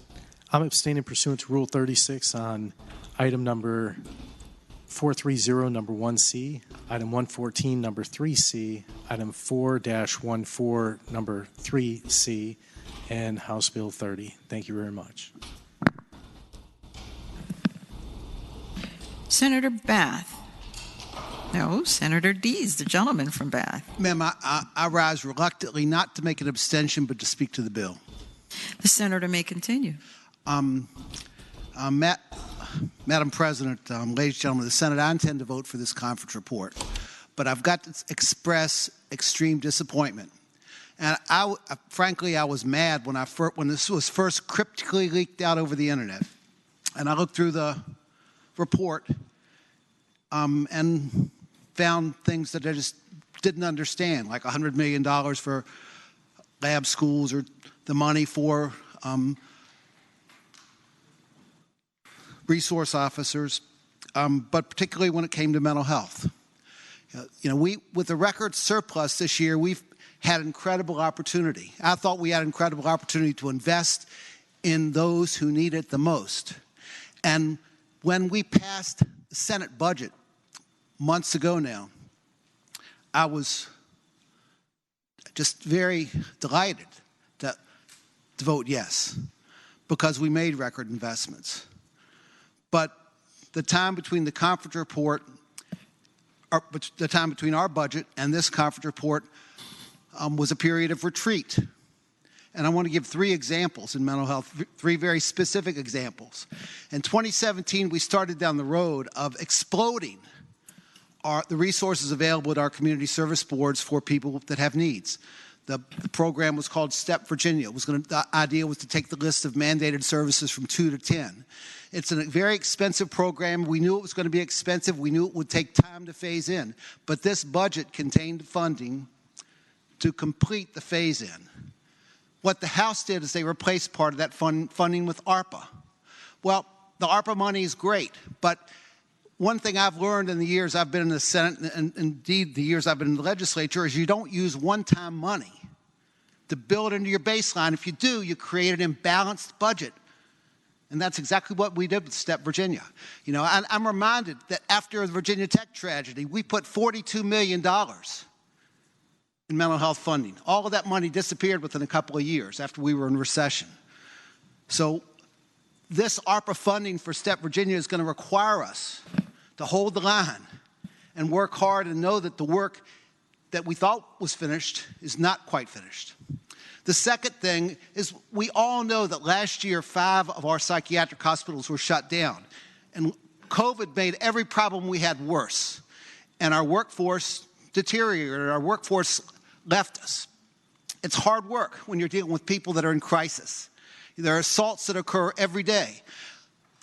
We determined to take our level of compensation for those employees from the 10th percentile, which meant we were among the lowest paying in the whole country for people that do that very difficult work, to the 75th percentile. We were going to make a bold statement. We want you to provide services. The House took a more modest approach to take to the 50th percentile. Well, we adopted the House approach, which means we're not likely to be able to solve the problem in the psychiatric hospitals. But the third thing is the psychiatric hospitals are not the main source of services. And we know that the problems we have with employees at psychiatric hospitals are every bit as acute at the CSBs. And we put money in the budget to provide compensation relief for the CSBs. The House did too. The House didn't put as much money. They might have used a better sort of methodology toward funding it, but either approach would have been a step forward. But neither approach was a part of this conference report. Now, there are things in the budget that make me want to cry. I'm going to vote for this budget because, you know, the money for school construction, the money for employee pay increases, law enforcement pay increases, and the additional investment in higher education, all of that is vital to our continued progress as a Commonwealth. But we had opportunities, and we didn't seize them.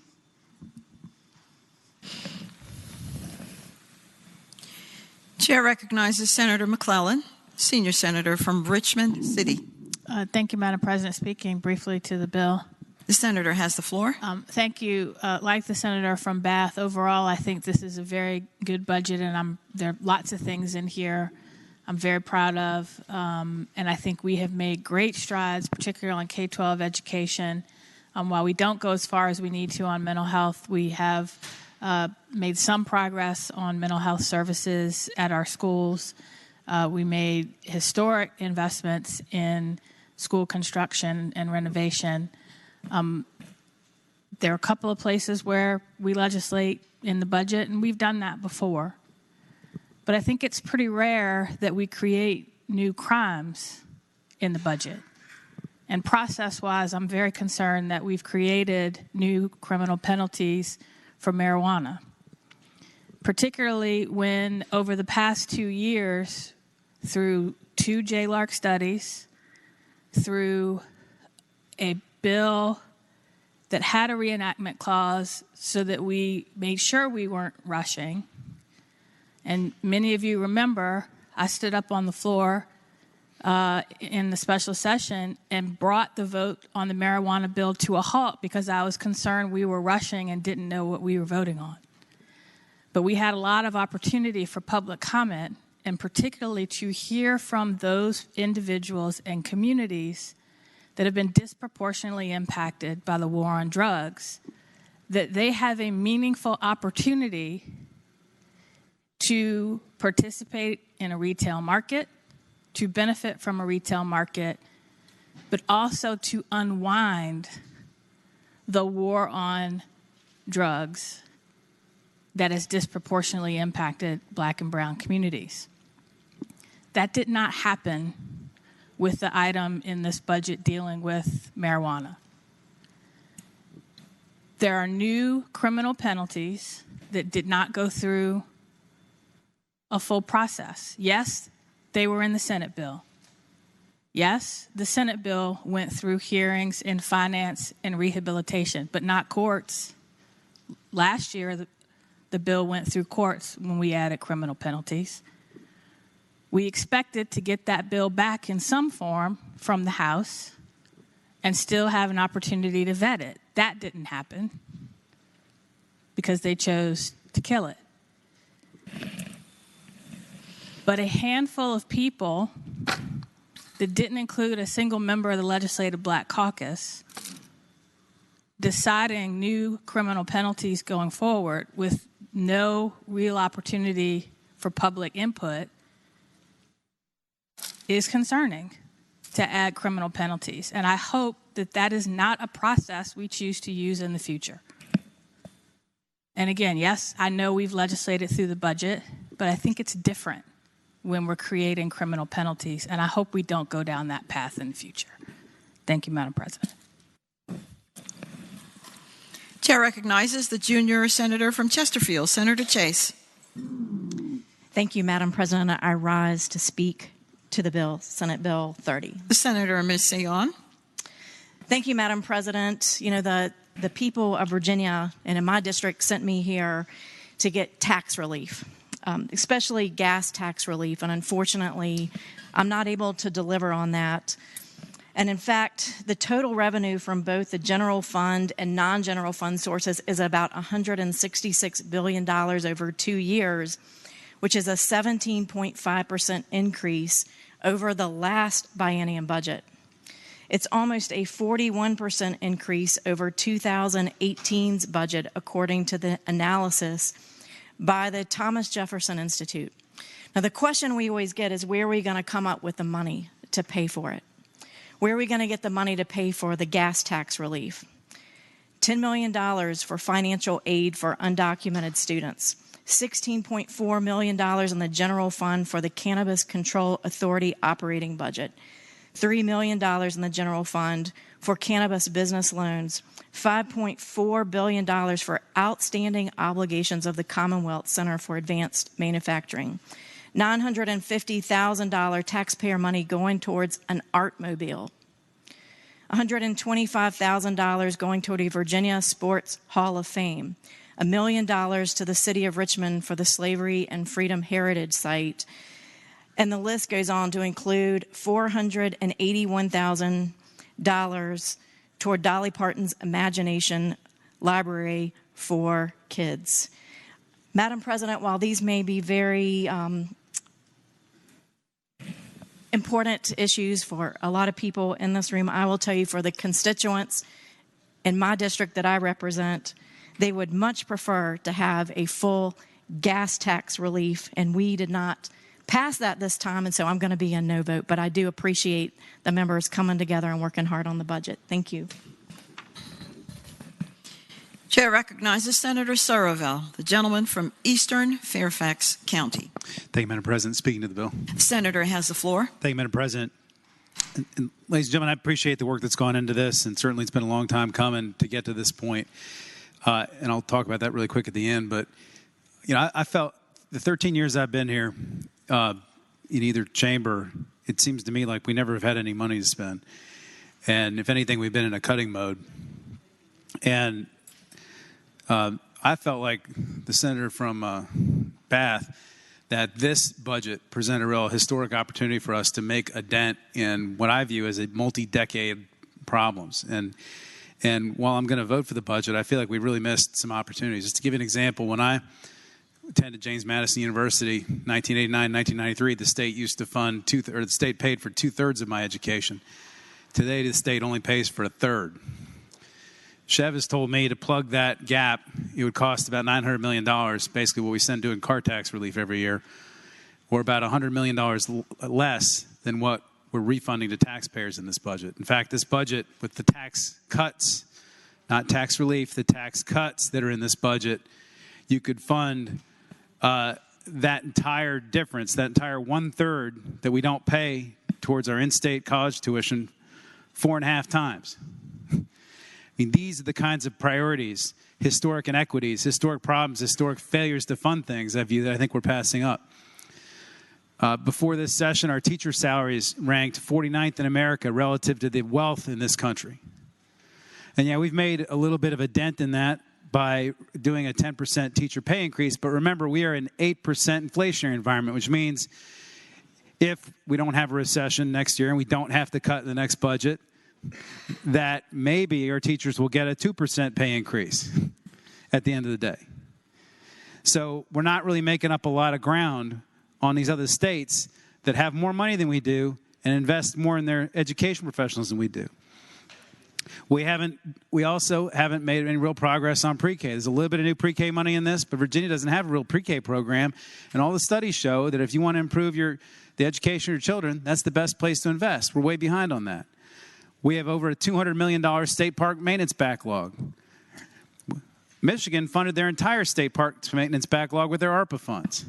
But instead, we've chosen to use other things for it. But the state parks folks have lots of problems. And I would also point out, I've done 2 police ride-alongs now in the last month. Every officer I talk to talks about how they have hemorrhaging officers. The ones I talk to all talk about their next job, and they're not planning on making it a career. It's because we don't pay our law enforcement enough, right? And we're giving them a raise. They're getting good raises here, but it's not competitive with inflation. It's not competitive with private sector salaries. I'm also kind of disappointed with the fact that none of these tax cuts have sunsets on them, because I feel like people have a false sense of comfort right now that what's going on in our economy right now is somehow sustainable. The reality is the reason our economy is raging right now is because the federal government borrowed $5 trillion or printed $5 trillion and injected it into our economy to create all this activity. And the idea that we're going to be flush forever is crazy, because as we've heard at our Senate finance briefings before, the more sugar you pump into the economy, the harder the crash is. And without those sunsets, we are baking in, from my perspective, unsustainable revenue objectives for when the bad times come. And I don't think that rainy day fund's going to be enough to make up for it. And without sunsets on those tax cuts, we're going to be making even harder choices when the time comes when the economy crashes. And I do want to congratulate the conferees for finally reaching this agreement. I mean, I know it was hard. Every time there's a bad crash, it's hard to figure things out. And I'm sure when there's a lot of money to go around, it's hard to figure things out. And I can appreciate the extra time. But the last thing I just want to say, Madam President, is that I think it's also important that the third floor recognizes that this is a bipartisan budget. This is a budget that has Democratic input and it has Republican input. It already has Republican input. And Virginia needs a budget June 30. We don't have time to have a lengthy, extended discussion or a lot of conflict. I'm very hopeful that the governor just leaves it as is and congratulates us on all the hard work that the conferees have done, instead of using that little power we call the line item veto or his amendment pen. We don't need that. There's been a lot of work put into this, and I hope he just leaves it alone, because we all need to move on. Our local governments need certainty, and people need to know what their salary and their paychecks are going to be on July 1. Thank you, Madam President. Chair recognizes Senator Obenshain, the gentleman from Rockingham County. Madam President, rise to speak to the bill. Senator Masayon. Well, thank you. You know, I wondered why it was June 1st that we're finally coming back to Richmond, and I thank the Senator from Eastern Fairfax for shedding a little bit of light upon the rationale for holding this up until the beginning of June and less than 30 days before the end of the fiscal year. So I was born at night, but not last night, so I had some inkling, even before the comments from my friend from Fairfax. I just want to say, I've been here for 19 sessions, and I have consistently argued that, you know, we need to put our money where our priorities are, put our money where our mouth is. And for 19 years, I have heard transportation, transportation, transportation. And I've argued if it's a priority, we need to put our money where our mouth is. And if we have a surplus, then by God, we ought to be spending those surplus dollars on fixing our transportation infrastructure. And after 19 years, I can't tell you how pleased I am to see that we are spending $200 million out of surplus dollars to address those infrastructure needs, and nobody is standing up and saying, you're taking money from education, which has been the refrain year after year after year. And I'm hopeful that next year we can maybe come back and put a double lockbox, or not put a double lockbox, put a lockbox on the Transportation Trust Fund and continue this new precedent that we have set and start putting our money where our mouth is, continue to put our money where our mouth is, and spend surplus dollars on our priorities, whether it's education or transportation, or maybe even both.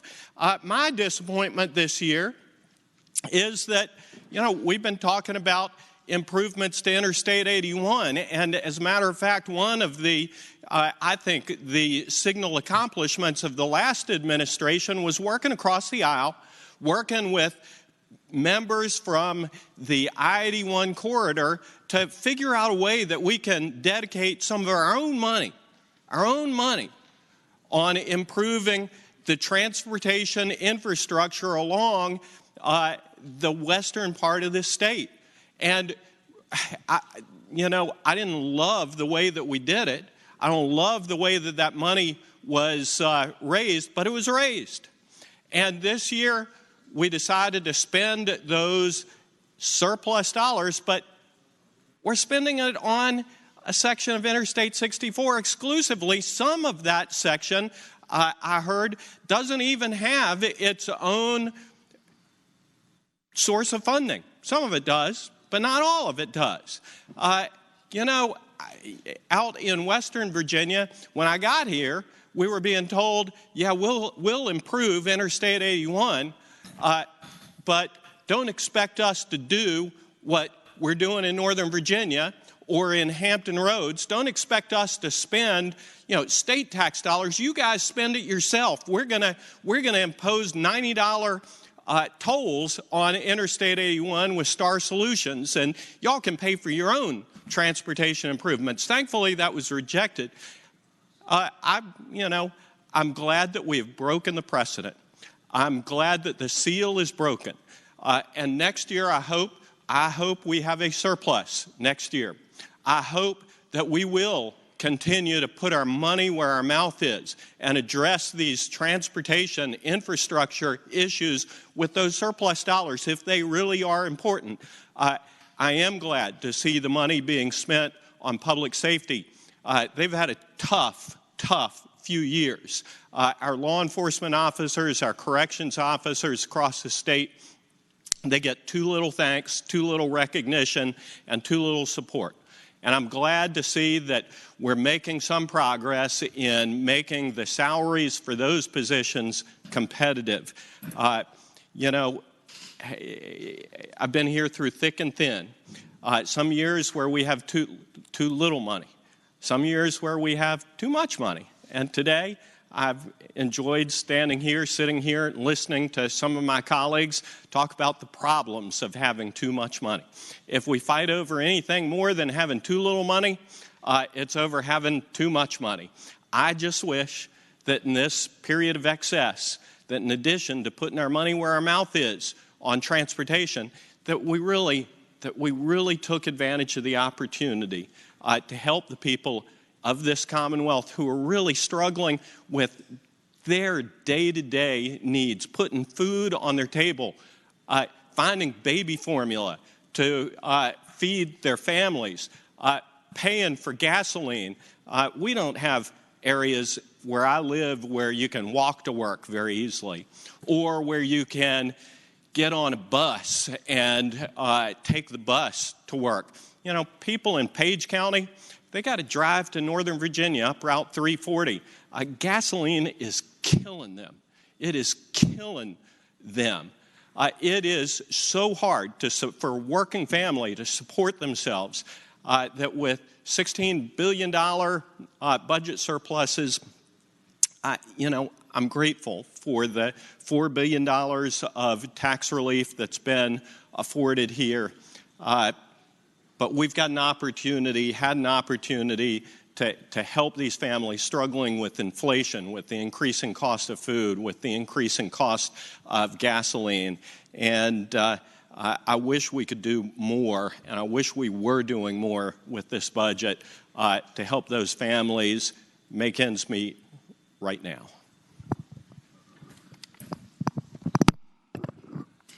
Senator Boysko, the gentlelady from northwestern Fairfax County. Thank you, Madam President. I rise to speak for the conference report. The senator may continue. Thank you. I was heartened to hear from my colleague from Rockingham County that he's glad that we are going to be thinking about the people who have been struggling, because today we are doing something historic. We are not only getting rid of the grocery tax here in Virginia, but we're also going to be eliminating the menstrual products tax and personal hygiene, so diapers and wipes and things that families are struggling with. I've been working on that for 6 years, and it is a thrill to be able to vote for that today. There's another thing that's helping families all over Virginia that we're going to vote on today, and that's expanding broadband. You know, in 2016, Virginia had invested $1 million to help expand broadband. And now, after record numbers in the past 2 years, over $700 million, we have the federal money. Again, we're looking at another $718 million for broadband for rural communities so that they can have access to the internet at home. And we're also going to be looking at helping make sure that there's an affordability piece in that as well. And so I'm really proud today to vote for this budget. It's not perfect, but it certainly is going to be helping families all over Virginia, not only in my neck of the woods up in Northern Virginia, but down in Southwest Virginia where people talk like me. And I'm happy to be a part of that. I'd also like to say that I'm really proud that we're going to be helping raise the salaries of our first responders, of our policemen, of our corrections officers. I've spent a lot of time working on corrections this past couple of years, and I've been to the prisons, sat down and talked with not only the people who are incarcerated, but also the guards and the counselors and the parole officers. And we're doing better. We are going to help those folks. I don't know if you all realize this, but some of the corrections officers, they're so short of staff that on their day off, they've got to get up at 4 a.m. to find out if there are enough people showing up to work today. And some of those guys have an hour commute to get to work. And so, again, I'm proud today. We asked, and it was the Senate. It was us in this room who asked for that. And I'm so pleased that we're coming through for those folks. And I know it's not enough, but it's a big step in the right direction. We're looking at compression pay, making sure that, while they have those shortages in the sheriff's office and the police offices and at the corrections, that the new folks coming in are getting big bonuses just to try to appeal to someone. And the guys who have been there for 20 years are sitting behind and thinking, well, what about me? We're doing the right thing for them, and I'm so proud of us. I'm proud to vote for this budget today. I think it's been a great collaboration in this body. I'm glad that we still listen to one another and treat each other with the dignity and respect that each person deserves, and I look forward to seeing it being passed. Thank you, Madam President. Chair recognizes Senator Suderline, the gentleman from Roanoke County. Thank you, Madam President. It's so good to see you. Speaking briefly to the bill. The senator has the floor. Thank you, Madam President. I'd like to speak to Senate Bill 30. I share several of the frustrations that Senator Rockingham suggested. I was thrilled to see that we're now using the general fund for transportation. That's something that I've advocated here and also as a private citizen, it seems, for 20 years. I think a lot of people across Virginia did, and we were always told that that would be one of the worst things we could ever do. And I'm glad to see that there's now bipartisan support for that very concept. I think transportation is a core function of government, and it makes sense that general fund money would be used there. I'm also very happy that we have the money in the budget for the labs in Roanoke Valley and New River Valley, where important research is going to come out that's going to help people across this Commonwealth and across the globe. Very excited about that. I wish we were doing more for tax relief for working Virginians. I think we could have done more. I think that it's terrible that we continue to keep the grocery tax going forward. But I'm very happy that at least we made progress, and I look forward to us ultimately finishing that and getting rid of it. I want to comfort the senator from Eastern Fairfax, though. The tax relief, which I would like, always longer, but there are sunsets. The standard deduction will sunset during our very next Senate term, and so will the refundable earned income tax credit. So, that's pretty significant. I would like to see the full grocery tax repealed, and I hope we get there. I also hope that the governor will not allow for further incentivize delays like this. I think it would be a huge mistake for him not to participate in the budget process like he's supposed to and the Constitution envisions. And if he were to not take that opportunity, I feel that we'd basically be encouraging our future selves in each caucus to continue this sort of practice and keep us here in June over and over again. And I would like us to abandon that practice. So I hope the governor will participate. I think there's some good things he can do, and I hope he will. But I think today it's important that we pass this budget, get it to the governor's desk, and so we can have that collaborative process continue. Thank you, Madam President. Chair recognizes Senator Favola, the gentlelady from Arlington. Thank you, Madam President. Madam President, I rise to speak to House Bill 30. Senator has the floor. Thank you, Madam President. I want to say that I think the conferees probably had many ups and downs and probably a few contentious discussions. But at the end of the day, I think there's something for everybody in this budget. I think we make wise investments. And I also think we address some problems that have needed to be addressed. Would I have selected things differently? Maybe slightly. But overall, I think the priorities that both sides of the aisle have invested in for many, many years are also invested in this budget.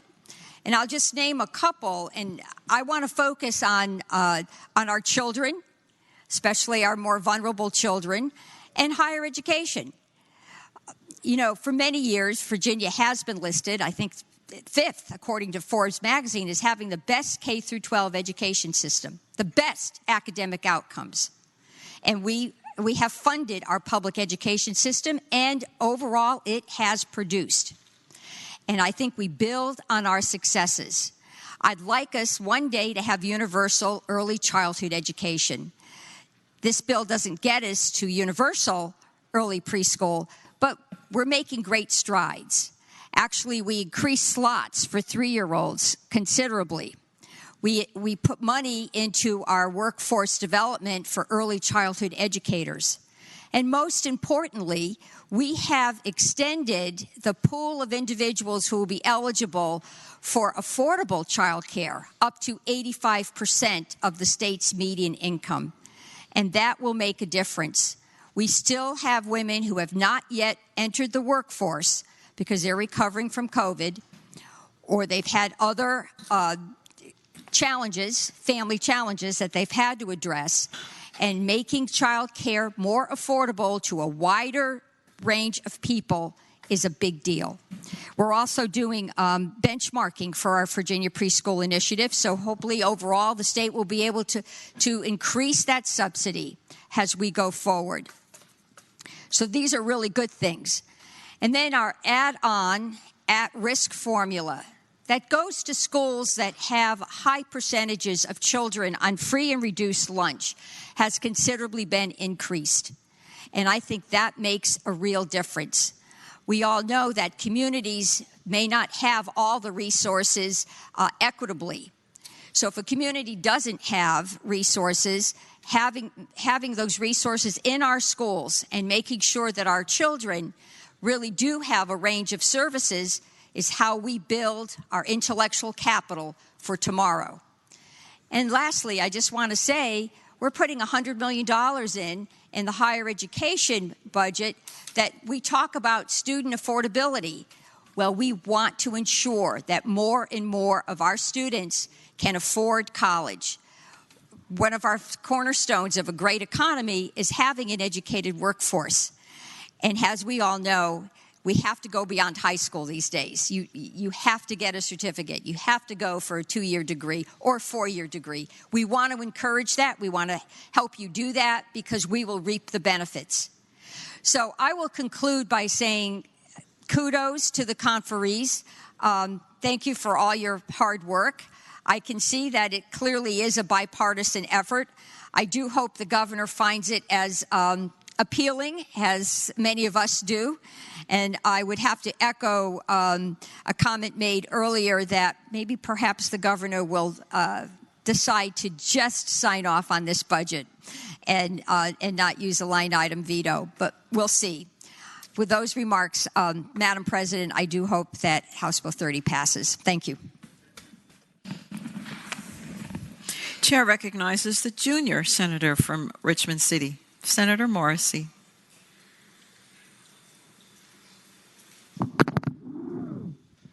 Thank you, Madam President, and good afternoon to you. Good afternoon, Senator. Speaking to House Bill 30. The Senator has the floor. Thank you, Madam President. I just want to speak to one issue of House Bill 30, and that is the comments that my colleague, the junior senator from Chesterfield, addressed dealing with the gas tax holiday. The junior senator from Chesterfield lamented the fact that this budget did not include a 5-month gas tax holiday. I could not disagree with her more, and I think that the Commonwealth dodged a bullet. And I extend kudos to all of the conferees for holding fast and firm and not providing a gas tax holiday. My dad used to have an expression. He was a physician, and he said, it's nice to learn from your own mistakes, but it's even better to learn from somebody else's mistakes. And he's right. A little less painful that way. It's only taken me about 6 decades to figure out what he meant. But if we learned anything from the gas tax holiday in our sister state, Maryland, we learned the following. They had a 1-month gas tax holiday where the citizens of Maryland buying gas at the pump were spared a 30-cent state. My colleague from Fairfax says it was 37. I thought it was 30 cents. 30-cent plus cent gas tax.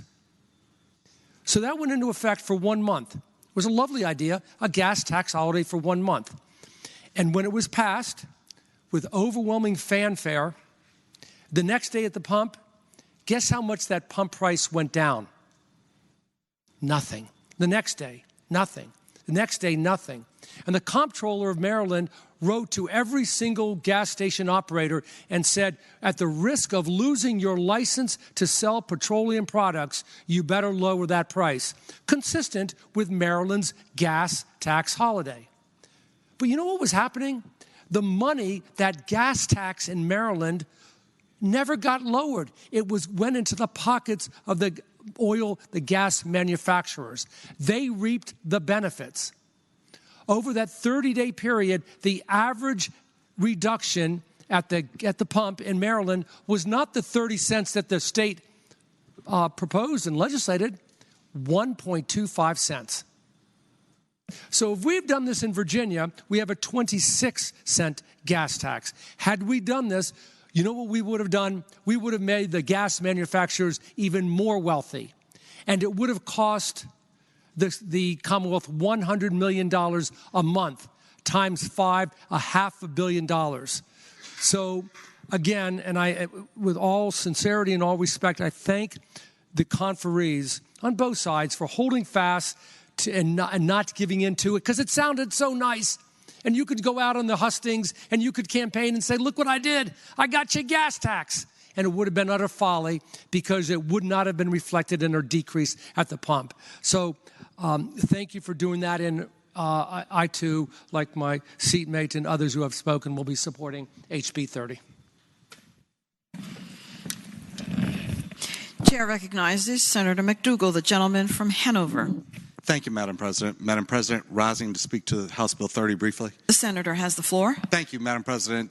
Certainly as we go through this budget process, and we've been in our long session, which is supposed to take 60 days now, much of this year, much so that most schools are already out.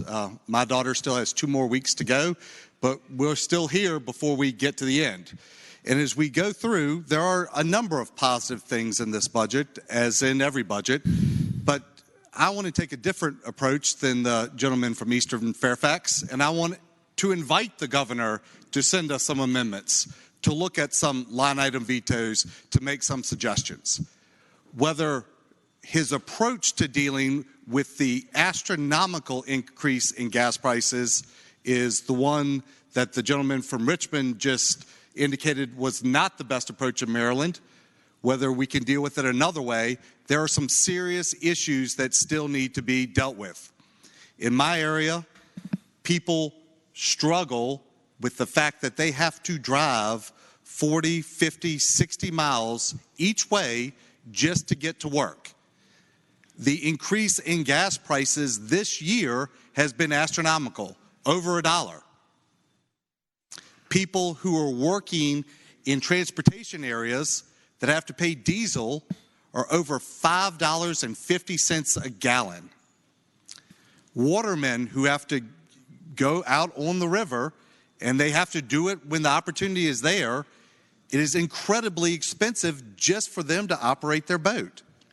Madam President, I hope that the governor will look at the rising costs of gas prices and the fact that our gas tax will go up again in July in Virginia, and will take some steps when he sends amendments back. I hope the governor will look at the grocery tax, and even though we made some substantial steps and bills that I and the senator from Fairfax and others carried, that there is still work to be done in that arena. And Madam President, as we go forward, I do think that we continue to have a collaborative opportunity to have conversations, but I think that there is more work to be done for Virginians. There is a lot of revenue in this budget. There's a lot of inflation that's occurring in Virginia, and some real decisions could be made, like maybe some of those pay increases could be moved to year one. Maybe we could give our law enforcement and some other providers a 7% pay increase this fiscal year and the remaining in the second. So there are some opportunities for the governor to weigh in, some things for us to continue to talk about, and I hope that we will get some very advanced notice as we come back to have these conversations as we go through the end of the month.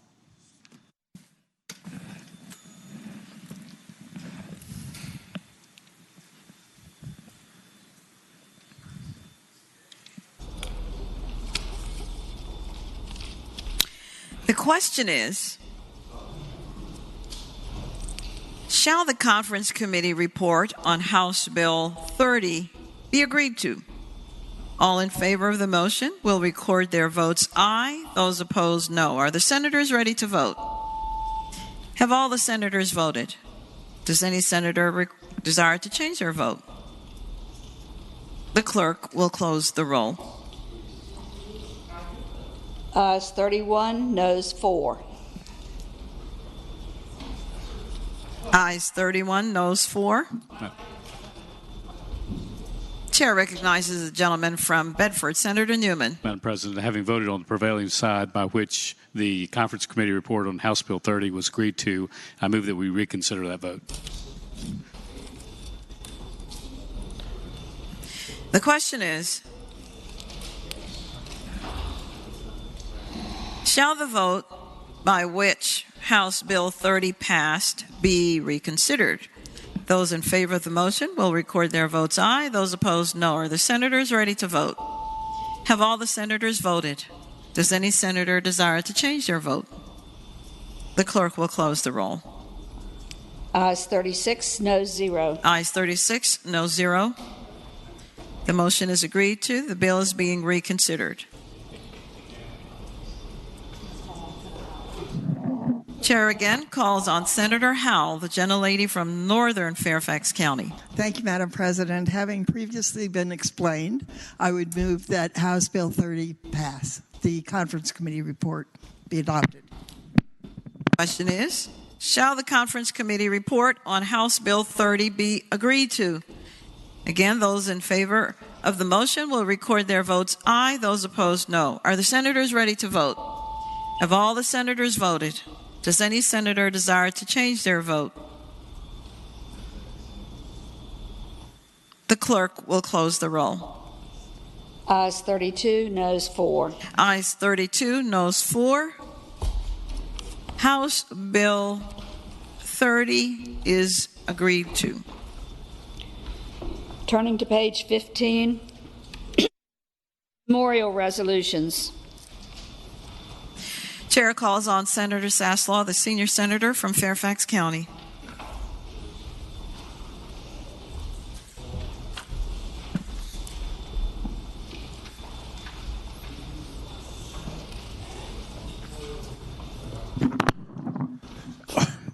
Madam President, I move that, the memorial resolutions on pages 15 through 16, that's SR 602 to SR 631, be considered in a block in the usual manner, waiving the reading of the resolutions thereof, with the understanding that any senator desiring a resolution removed from the block will do so after the clerk has read the title of the resolution.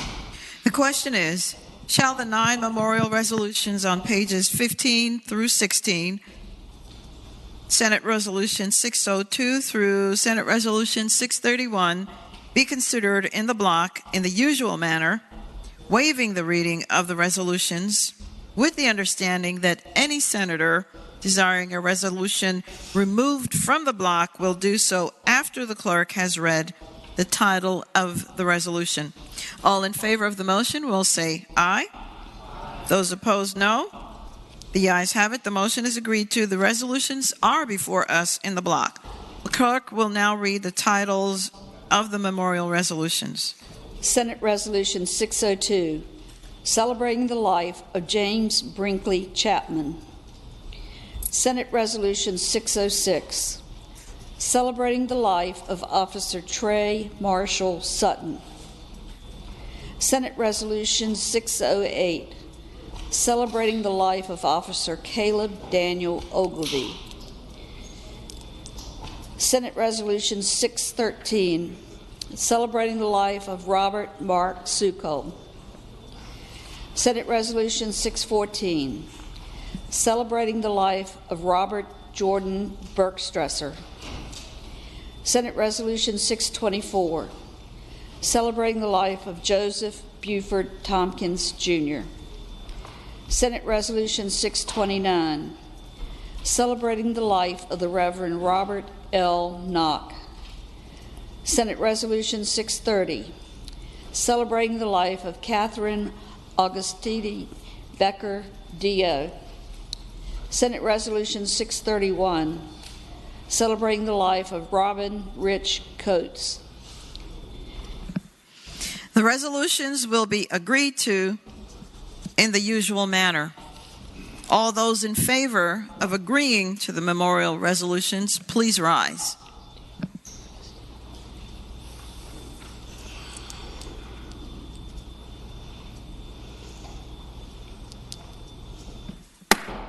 The resolutions are agreed to. Commending resolutions.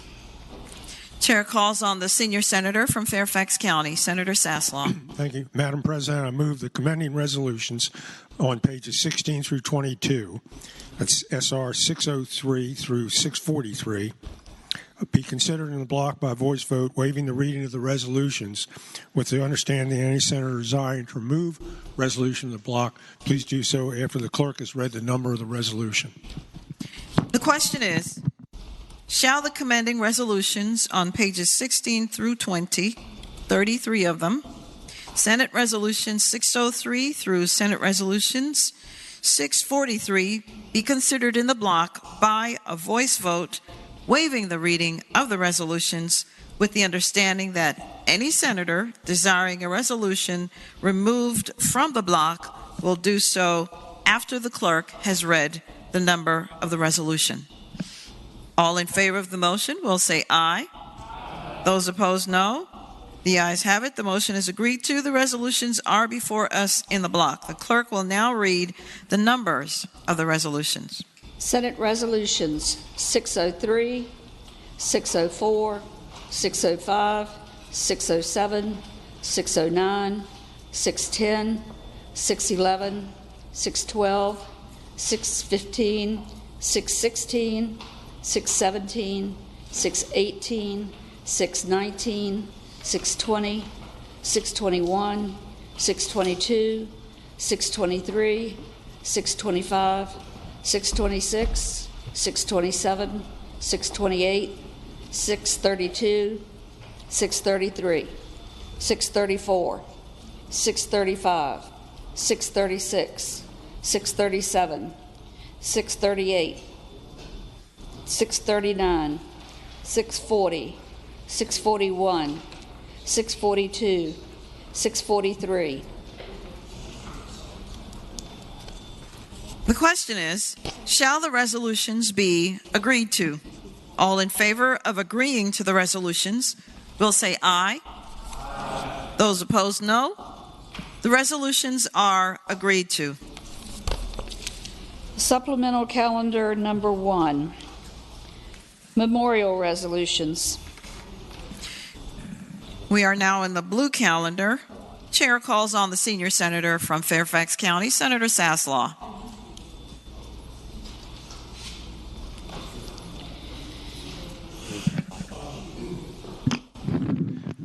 Madam President, Senator Edwards couldn't be here today, but I would move that we pass the memorial resolution SR 61 celebrating the life of Buford Belcher.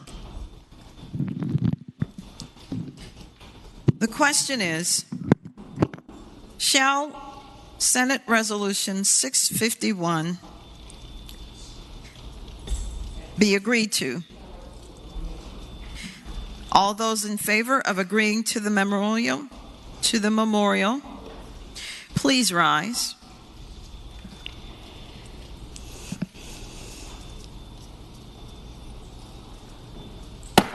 The resolution is agreed to.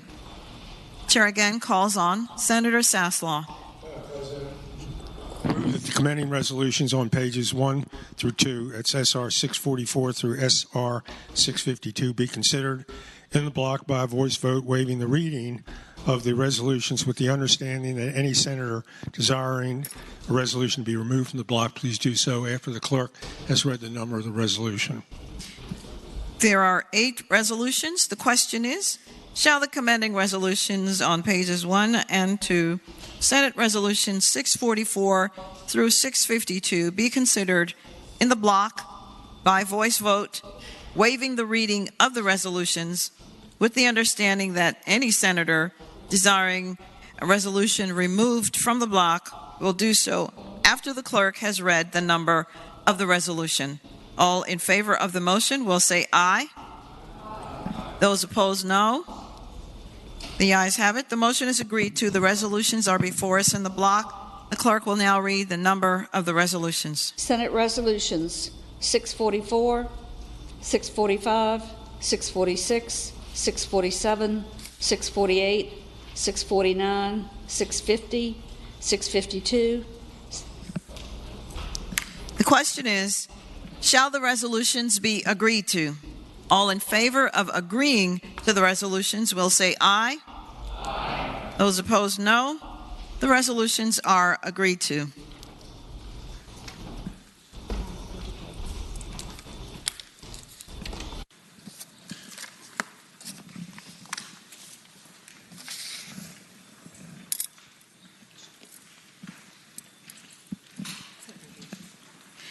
Chair recognizes the senator from Bath, Senator Deeds. Madam President, I move that the rules be suspended, the Committee on the Judiciary be discharged, and the House Joint Resolution number 6002 be taken up for immediate consideration. The question is, shall the rules be suspended, the Committee on the Judiciary be discharged, and House Resolution number 6002 be taken up for immediate consideration? All those in favor of the motion will record their votes aye. Those opposed, no. Are the senators ready to vote? Have all the senators voted? Does any senator desire to change their vote? The clerk will close the roll. Ayes 36, no 0. Ayes 36, no 0. The rules are suspended and the committee discharged to take up the resolution for immediate consideration. Chair now recognizes again the senator from Bath, Senator Deeds.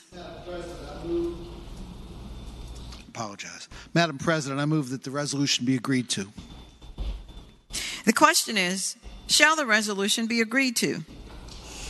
All in favor of agreeing to the resolution will record their votes aye. Those opposed, no. Are the senators ready to vote? Have all the senators voted? Does any senator desire to change their vote? The clerk will close the roll. Ayes 36, no 0. Ayes 36, no 0. The resolution is agreed to. Chair now directs the senator from Bath, Senator Deeds, to inform the House of Delegates of the action of the Senate. In the meantime, the Senate will be at ease until the return of the senator from Bath. Grab Deeds. Well, I guess he went off.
The Senate will come back to order.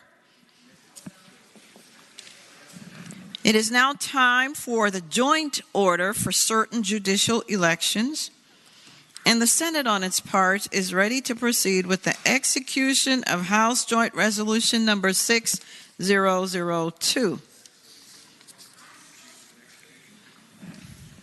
Nominations are now in order for judges of the respective general districts. The chair recognizes the senator having returned from the House of Delegates. Senator Deeds. Madam President, I move that the rules be suspended, the Committee on the Judiciary be discharged from further consideration of the resolution, the readings of the title be waived, and Senate Resolution number 653 be taken up for immediate consideration. The question is, shall the rules be suspended, the Committee on the Judiciary be discharged from further consideration of the resolution, the readings of the title be waived, and Senate Resolution number 653 be taken up for immediate consideration?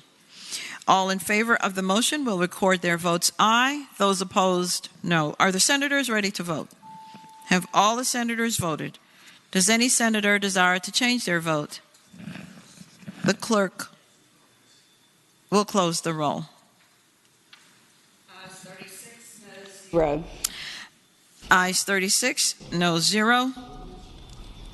The rules are suspended to take up the resolution for immediate consideration. Senator Deeds, the gentleman from Bath. Madam President, I move that the resolution be agreed to. The question is, shall the resolution... Chair recognizes the gentleman from Rockingham County, Senator Obenshain. Madam President, is it possible to take lines 4 and 5 out of the block? We can do that on the election vote, not on the nomination vote. Oh, nominations. I'm sorry. Thank you. We'll come back. I'll withdraw that.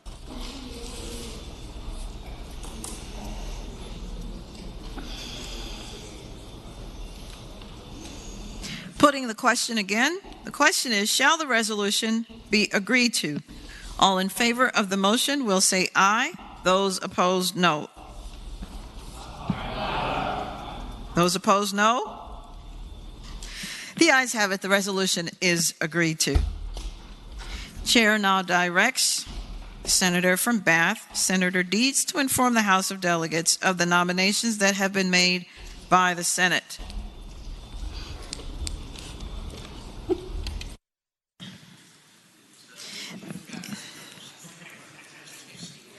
The Senate will be at ease until the gentleman returns.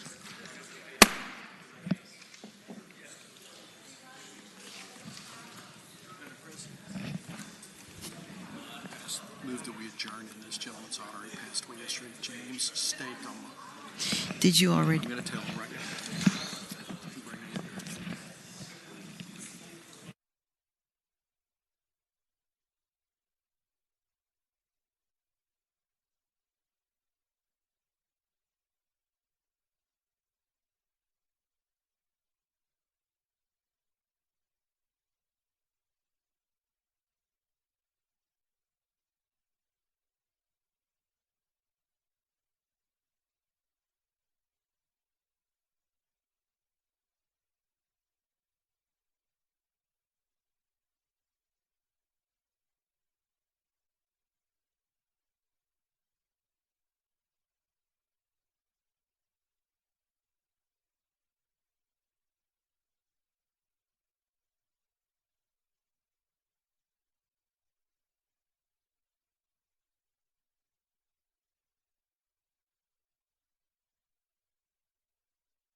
The Senate will return to order.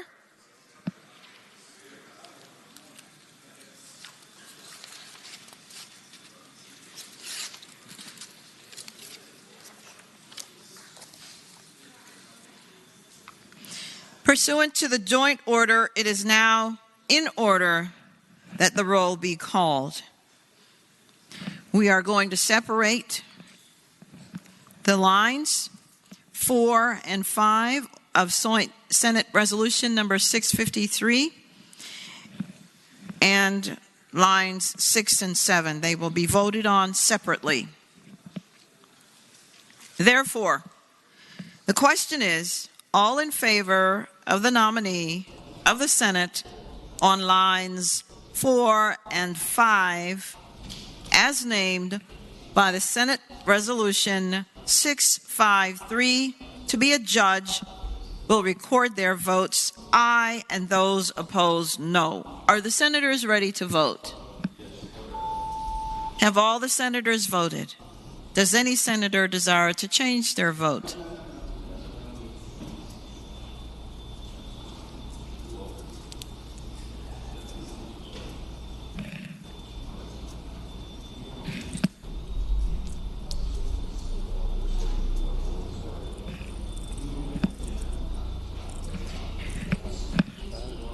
Does any senator desire to change their vote? The clerk will close the roll. Ayes 34, noes 0. Ayes 34, no 0.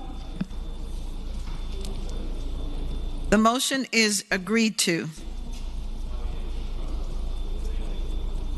We now come to lines 6 and 7. The question is, all in favor of the nominee of the Senate on lines 6 and 7, as named by Senate Resolution number 653, to be a judge, will record their votes aye, those opposed no. Are the senators ready to vote?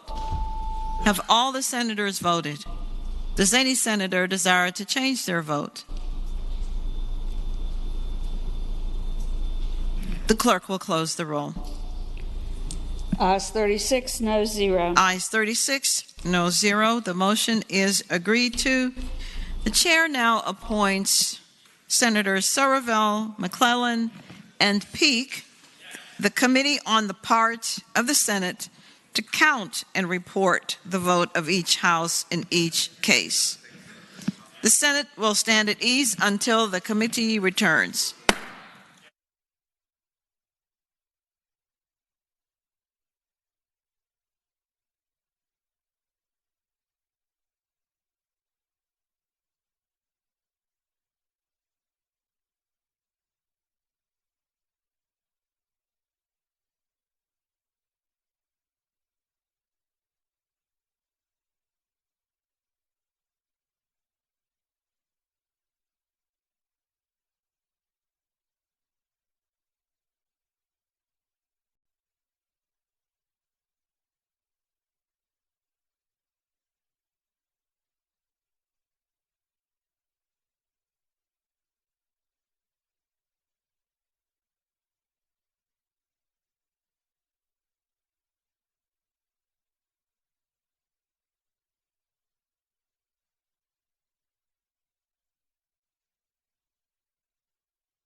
Senate will return to order.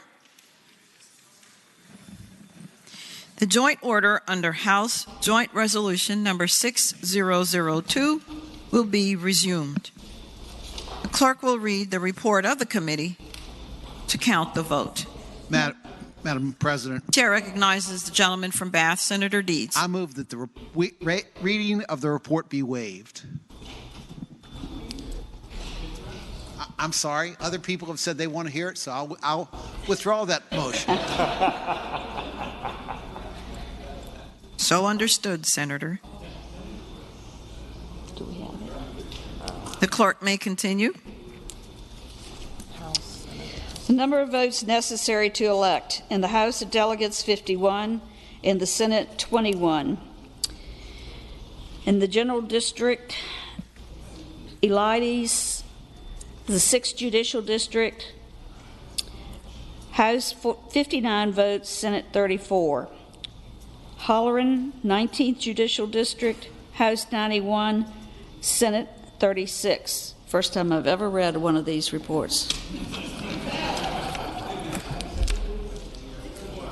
The chair recognizes the senator from Bath, Senator Deeds. Page 11.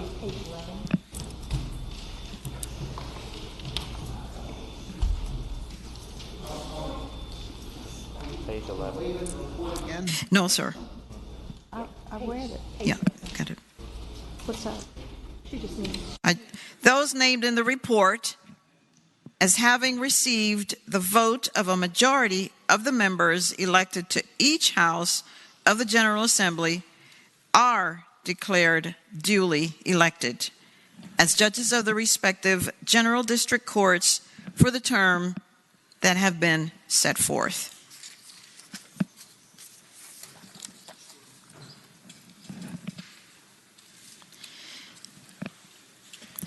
The chair now recognizes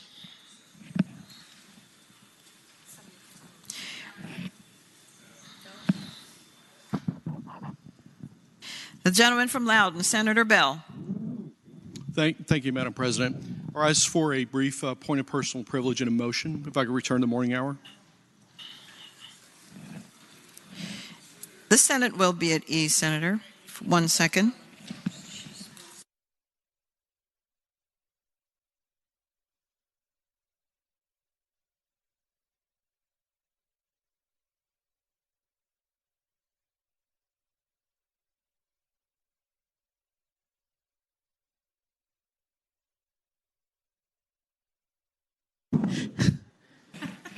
Madam President.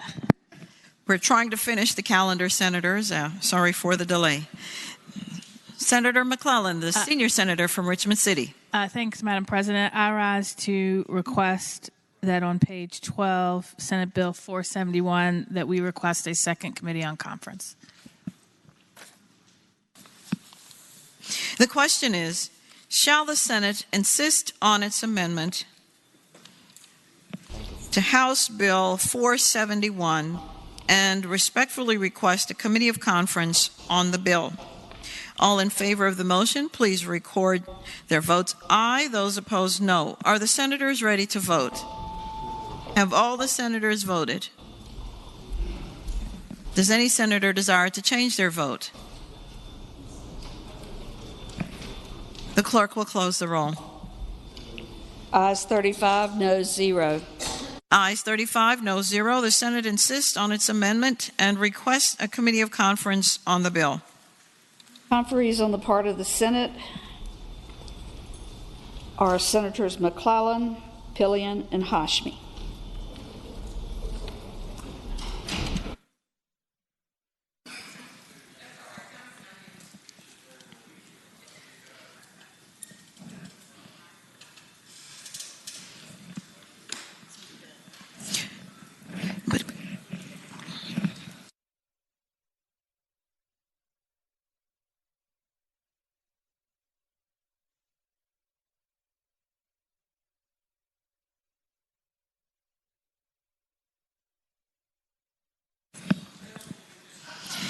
Is there any other business to come before the Senate?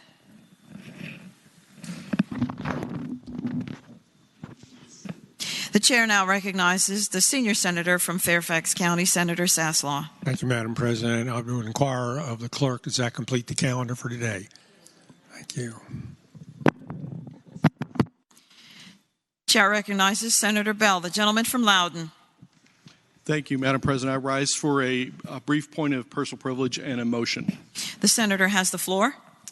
Yesterday, we lost in Loudoun County a true gentleman and pillar of our community, Jim Stakem. And I know he is a veteran. He served our country honorably. He started a very successful real estate business, one of the most successful in the country.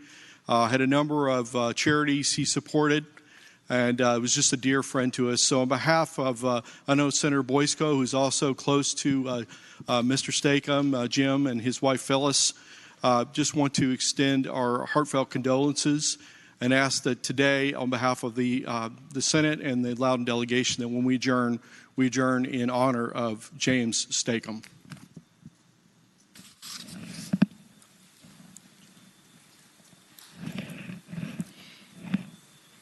Is there any other business to come before the Senate? Hearing none, the clerk will report any announcements on the desk. I do not have any, Madam President. The chair now calls on the senator from Portsmouth, Senator Lucas. Thank you, Madam President. Madam President, I move that the Senate do now adjourn pursuant to H.J.R. 6001 until reconvened with at least 48 hours notice by the call of the chair of the Senate Committee on Rules. And Madam President, I also move that when we adjourn, that we do so in honor of James Stakem. Yes. The question is, shall the Senate adjourn in honor of James Stakem and pursuant to House Joint Resolution 6001 until reconvened with at least 48 hours notice by the call of the chair of the Senate Committee on Rules? All in favor of the motion will say aye. Those opposed, no. The ayes have it. The motion is agreed to. The Senate stands adjourned.